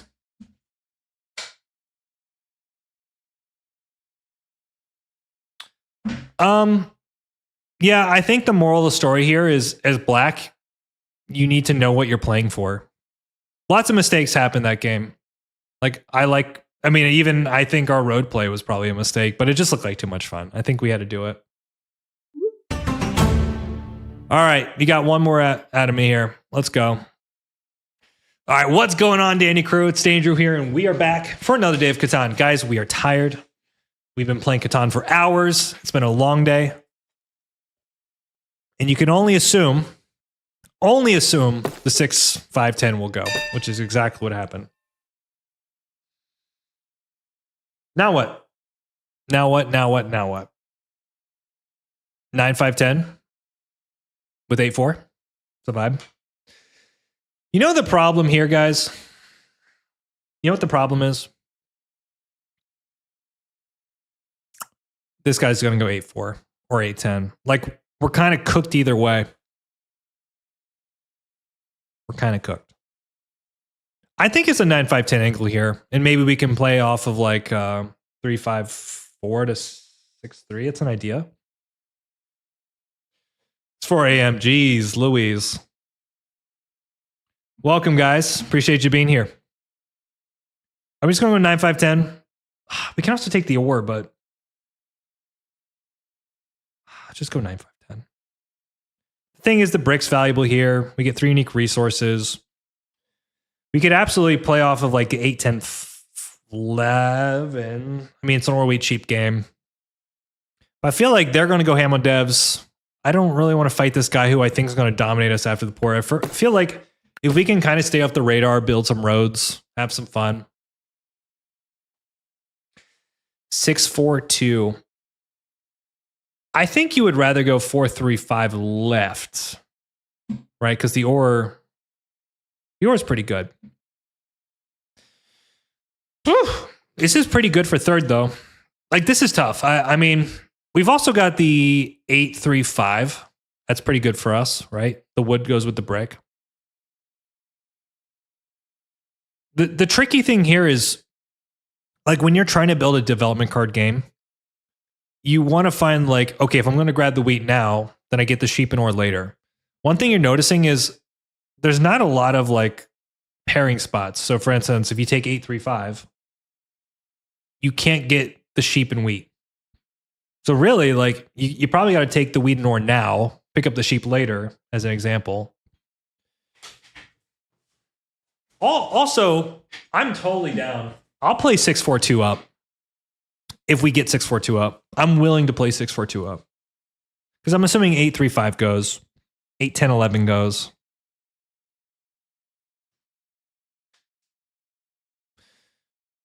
This is tricky, though. This is tricky. Guys, last game. Last game. I've got to go do things after this. 8-3-5. What's up, Shazzy? Good to see you. 3-12-11. Playable, bro. I'm just going to go on a limb, Uri, and say 3-12-11 is never playable. Ever. No. I mean, there are cases. Oh, man. I think this actually gives a lot of life. I'm getting concerned because I don't like, what do you pair this with that makes sense? I don't like this play. I think you take the wheat and ore, like what you take the 6-12-9. We can also play 6-4-2 up ourselves. Like, there's a lot of fun things here. Yeah. And then, bro, there's zero chance you get 8-4 here. Literally, there's no way. I mean, I might even take it. Should I take it? Kind of tempted. Why is Orport a trap? I think Orport can go to me. I think Orport can go to black. I mean, if I'm black, I'm taking Orport. It's a great dev setup for him. And it also denies arguably his biggest competitor, which is blue. Bro, what? This guy's going to get cooked. Watch, he beats us really bad. I take back what I said about the Orport. 8-4. Yeah, 8-4 is gone. 8-4 is dead. You're never getting it. It's over. You're cooked. You might even see Orport straight up right now from red. See that? Like, what is red thinking here with the 5-4-3? Now the issue here is if I leave the 8-4, I think we get absolutely cooked. But I might have to go all in and do something like a 6-4-2 up and just go for the plow. Though is quite interesting, this whole thing. We could take 4-3-11 left and just try to stay humble.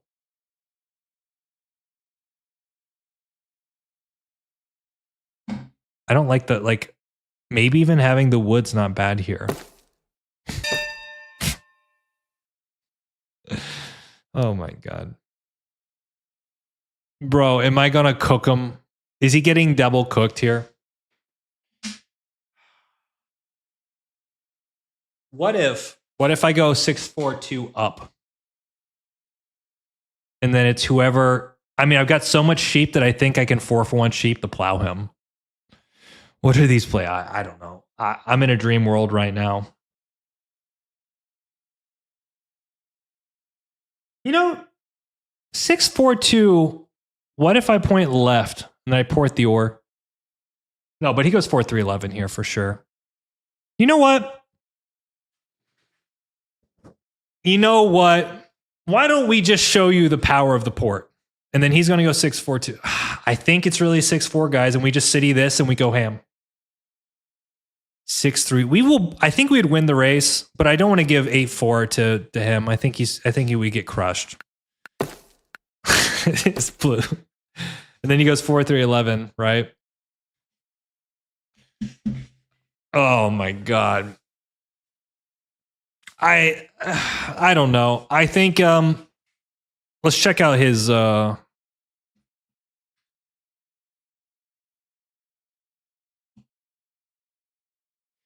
you don't do that, man. I'm sorry, Blue. I hope you get the 3-4-11. You know, maybe it might go like 6-3 is actually a real thing here. 6-3 right. Oh, bro, he's gonna do it. 6-3 right. Let's go. Let's go. And then we road build and we get all this stuff. Wow. Oh! Oh, you wimped out. You wimped out, man. You wimped out. All right. Let's do a brick for wheat here. And I'm looking specifically at red because he needs to get settle spots now.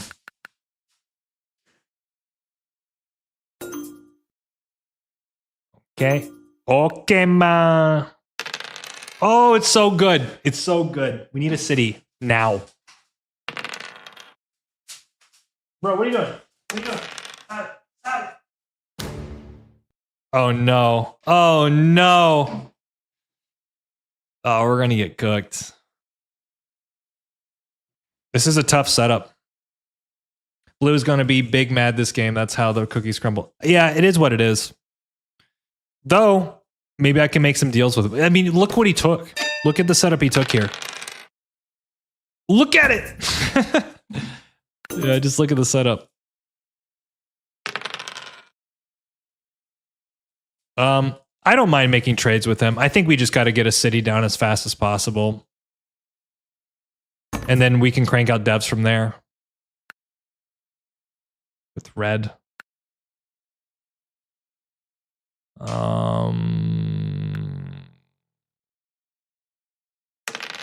Cool. Okay.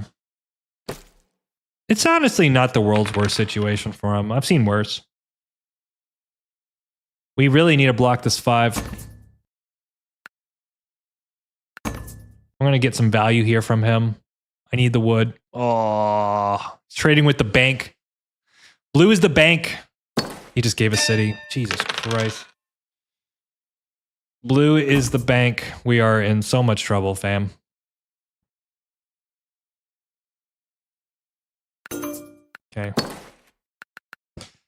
Maybe. Please, dear God, hit the 6. Hit the 6, dear God.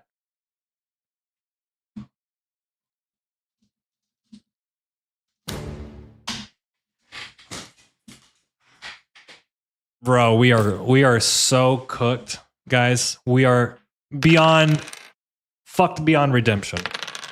That was always the 8-4 for us. This is so bad, chat. Bro, red, please. Hit black. Block black, man.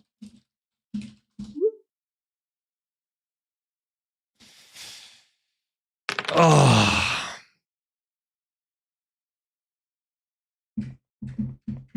Like he's got his beat in every direction.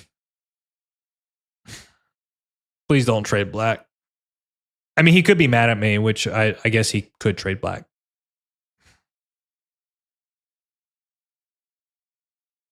Bruh.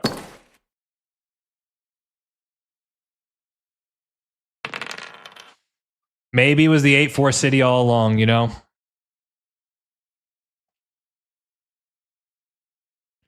I'm shocked. I'm shocked that this went down. Not to mention, by the way, I mean, you could also see this 8-10 get plowed, which I feel like actually really does hurt red because it's not like he has a lot of settles. So he's actually putting himself in a really tough spot, in my opinion. I think we need a nice win rate, right? That has to be the lamest shit I've ever seen.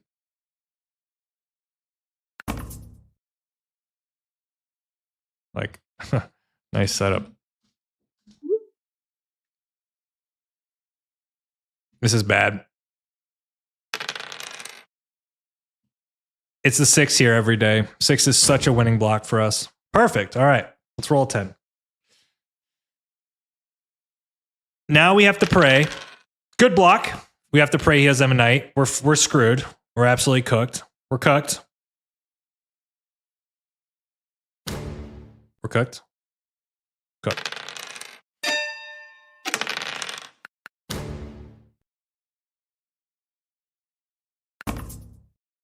Trading the brick like a god.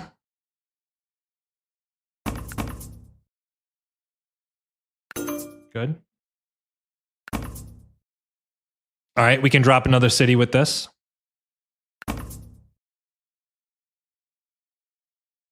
Let me see here.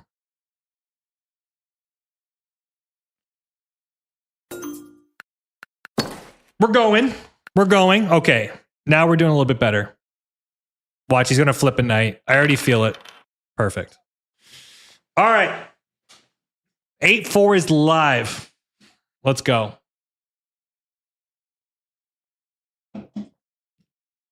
Bro, are you shitting me?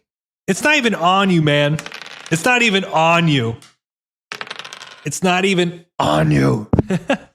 That's so funny. That's so funny, man. He wants the world to burn, man. He wants the world to burn. Wild. I'm kind of shocked, actually.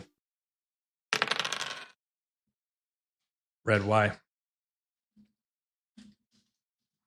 I'm not going to say anything. Okay, he takes the wheat. That's good. I don't know what it is. I mean, okay, I guess he wanted to... Oh, cool. We need a 9 here. We need a 9.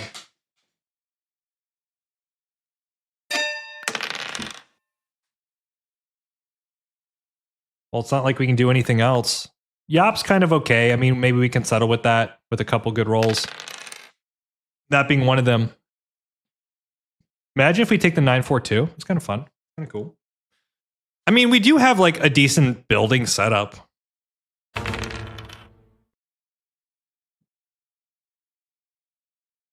Unfortunately, you know, the plus side of this is that I don't think I'm getting soloed here by blue. Exactly.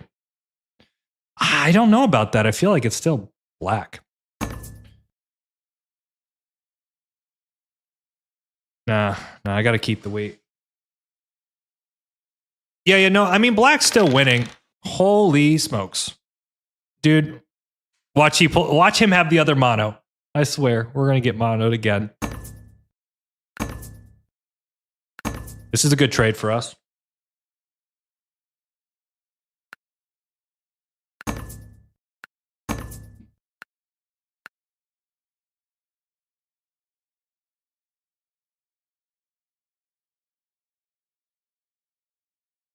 Wait, I'll do it. I'll do the wood. Wait,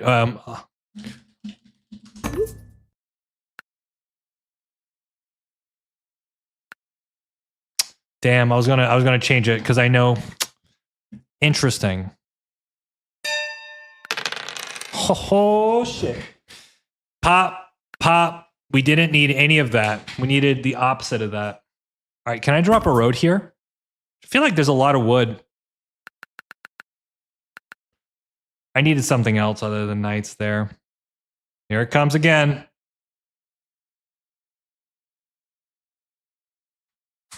Okay, it's not bad. It's not great, though. We needed more utility. Bro, this guy. This guy. It's a pop for sure. More sheep. Okay, we can do sheep for wheat. 2 sheep for 2 wheat here. It's a great deal. Oh my god. Bruh.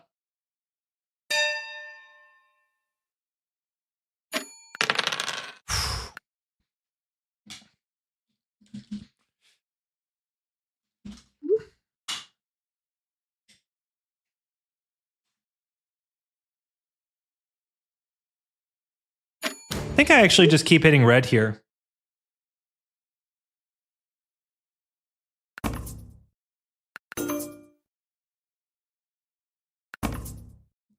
Do I road settle?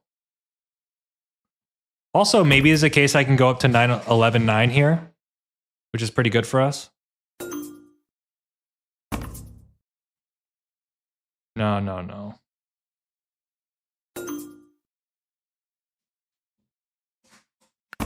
Maybe we can end up saving this yacht for something bigger and better.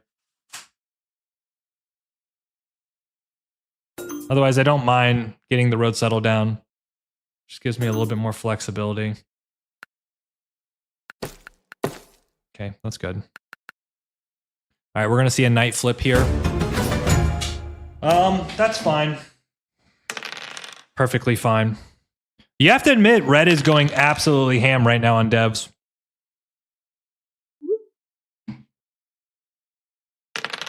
Oh my god.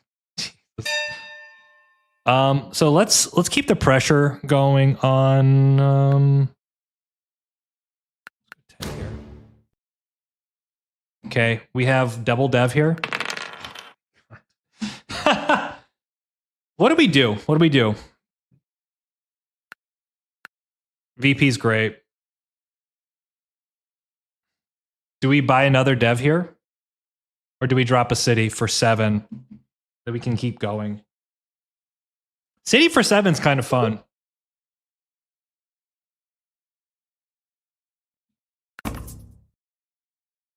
I don't know if we pop again.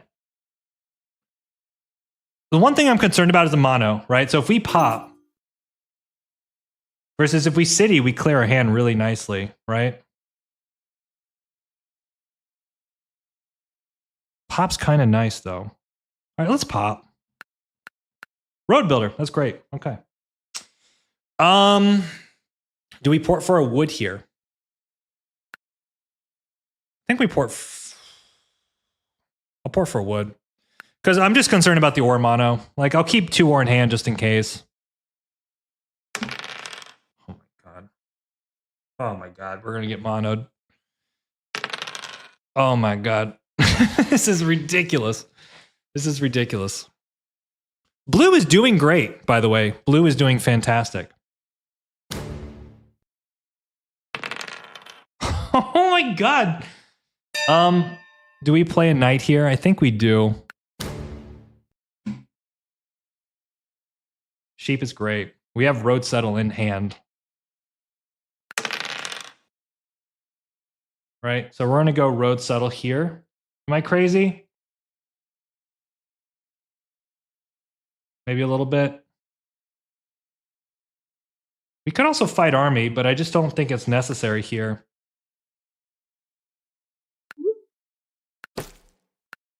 Let's go here. And then we've got multiple ways that we can try to clean this up. Maybe try to connect through here and then connect like in city.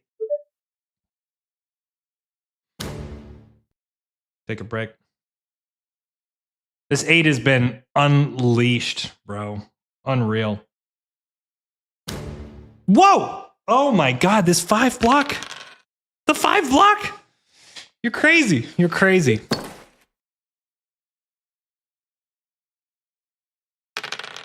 Insane. Insane. We might even just have winning roll straight up.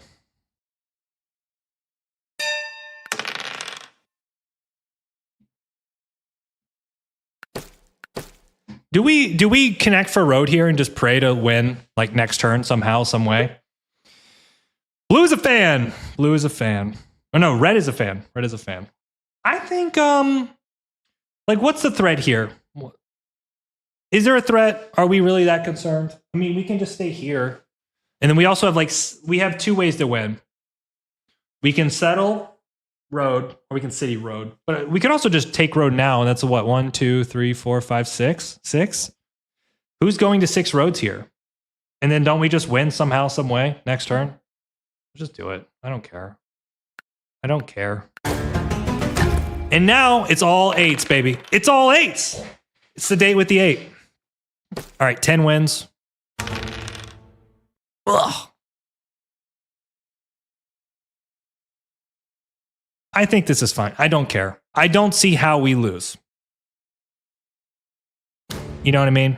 That's fine. Just roll me a 10. Make this so easy for me, Catan. Yeah. 8, 4, 10. Oh, GG.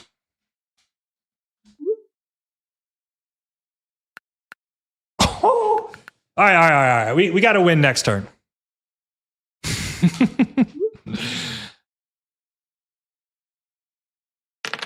Okay. All right. Come on, chat. We can't lose the blue. We can't lose the blue. All right. These rolls, by the way, are insane. Insane rolls.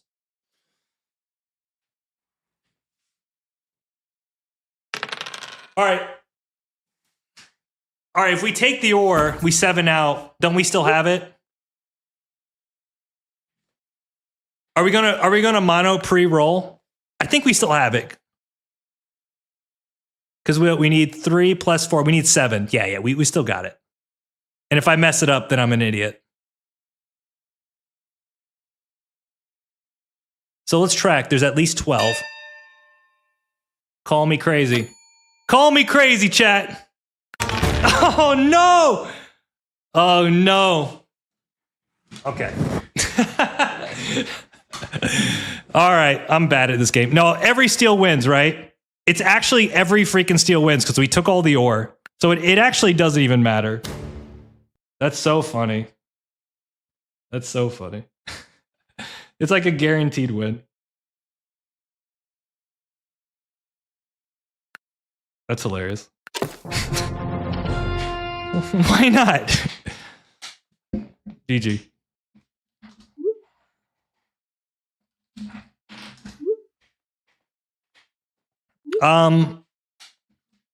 We are live on YouTube. Never seen this? Yeah, there you go. There you go. Well, if you think about it, you've never seen the mono pre-roll. It's kind of funny if you think about it. It's a guaranteed win, even if I 7 out. What up, YouTube? That was straight up disrespect. There you go. Yeah, well, that was, I figured just thinking about the math, right? It's like, as long as I have 7 ore, that's the win. But then you think about it, if I have 6 ore, then every steal is the win. Like, it's a guaranteed win, even pre-roll. But it's even sweeter that I 7 down and got to show you that. Pretty funny, honestly. All right, there you go. Look at this. I mean, I feel bad for blue because he got double plowed, but honestly, this game was all about the 8s. That's stupid. That's really dumb. Same to you. Finally got a W game with you. Thank you. Happy Thanksgiving. Come by YouTube and say hi, please. GG. If you didn't mono before the roll, what if they discarded ore and there wasn't enough ore? They can't leave. Yeah, you don't leave 8-4. 8-4 is really, really good. But that's the issue here. Guys, think about this. This is why we have to take 8-4 ourselves. You know what I mean? That's why. Because if we leave 8-4 to the 6-5-10, we're cooked. We're cooked. I also think black should have seen the potential of pointing right, because he needs either a 10 or 6, 2 for 1, and then he road settles 6-4-2. I mean, red started with a wheat and a sheep. I think black's winning that race. And honestly, 642 is way better than 83. That was wild. I just joined. How did you build the most roads with no wood? We have a port. We have an ore port. But also, like, the rolls were stupid. The production was stupid, right? Like, look at a production score compared to everyone else. It's not even fair. There you go, guys. What's our win rate right now? It's probably 44%, 1675. We're 7th in Florida. Let's go. Pretty good. I feel like we kept winning, losing some interesting games. The trade at the end to win was neat. The trade at the end? What do you mean? It was interesting for sure. Let me check on the 1 second. Dread Turkey, what is up? Good to see you. This is so much faster than in real life, Catan. It absolutely is. Yeah, by the way, this is why I like this 9510. Like Julio was saying, I'm the only person who produces brick, which is true, right? And funny enough, we got to use the brick to road. That's why I also, like, maybe I didn't necessarily have to 4-for-1, but it kind of worked out perfectly. And of course, I mean, perfect situation, right? They pulled the mono to do a pre-or mono before the roll. It's kind of funny. Florida man rolls 1,008s in a row, then wrestles crocodile. I don't know about that, man. Don't know about that. All right, I'm cooked, guys. Blue pointing up was amazing. Yeah. You know what? You got to appreciate Blue's ambition, though. Right? I mean, if you're going to go for it, just go for it. Because I feel like the upside's pretty good if he gets 8-4, but anybody who's played this game knows that you're not getting 8-4. It's just not happening. It's just not happening. Bro, I'm done. I'm not playing any Discord. I'm absolutely cooked. I am exhausted. Like, you've got me almost 4 hours after a full day of work. So there you go. All right, homies. I really want to say thank you so much. I am trying to stream more. I hope you see that. I got a lot of messages. Oh, Ashton. Nate, what's up, man? I don't know if you're Ashton or Nate. I'm going to call you Nate because that's what your YouTube name is. Good game, man. I appreciate the kind words. It was honestly, I got pretty lucky. This was my first stream. So fun. Thanks, Greg. I appreciate it. Some good games, some wild games. Yeah. So there's a tournament happening this Saturday. It's the Colonist World Championship. So I'm going to be in that. Thankfully, I did qualify a long time ago. Happy Thanksgiving, y'all. I've been ignoring Stranger Things calls for 2 hours. Yeah. I know it's coming out. You go enjoy your Stranger Things. Thanks for coming by. All right, guys. I think that is literally the perfect place to stop. I really want to say thank you to everyone showing up. All the support. If you're new to the channel, don't forget to like, subscribe. We do Catan things out here. And we tend to do them decently well, which, that's always fun. That's always cool. I would really recommend any of the Americans enjoy your Thanksgiving. Eat wonderfully. Have a good time with that. Spend time with the people you love. That's most important. Other than that, guys, yeah, I did see Jack's new video. It was really good. So I'm really excited for him. I think it's, let's take a look here. I highly recommend y'all to check out Catan Jack's video. Dude, thank you so much for the memberships, Brian. Thank you so much. You guys go enjoy those. There's actually a bunch of extra videos in there. I need to update that. Give you guys a bunch more stuff. I literally have like 50 games there ready for you guys. Which, by the way, anyone that the donations, the memberships, all that stuff really does help. So it's always appreciated. It's never required, but always appreciated. Let me see how Jack's video is doing. I'm assuming this one's going to, just knowing the algorithm, I think he's going to do extremely well in this video. Let me check one thing really quick. Which would you like to see that, you know? Like, I'd really love to see more content creators kind of pushing this game. Yeah, it's doing very well. Hey everybody. Cool. Yeah, we'll have to see in the next 24 to 48 hours kind of if the algorithm really takes it. I'm happy for him though. Thanks, man. I appreciate it, Brian. All right. You guys are amazing. Have a wonderful rest of your day. Happy Thanksgiving. Other than that, go crush it. Hopefully that inspires you to get on, have some fun, go crazy. I feel like we could have won the last 3 games if it wasn't for us, the double back-to-back V peoples, but that's the way the cookie crumbles. All right, y'all. Much love. I'm signing out. I'll see you soon. Promise. As far as you guys, Twitch is gone, but now I have to leave the YouTube world. I'll see you guys. Much love.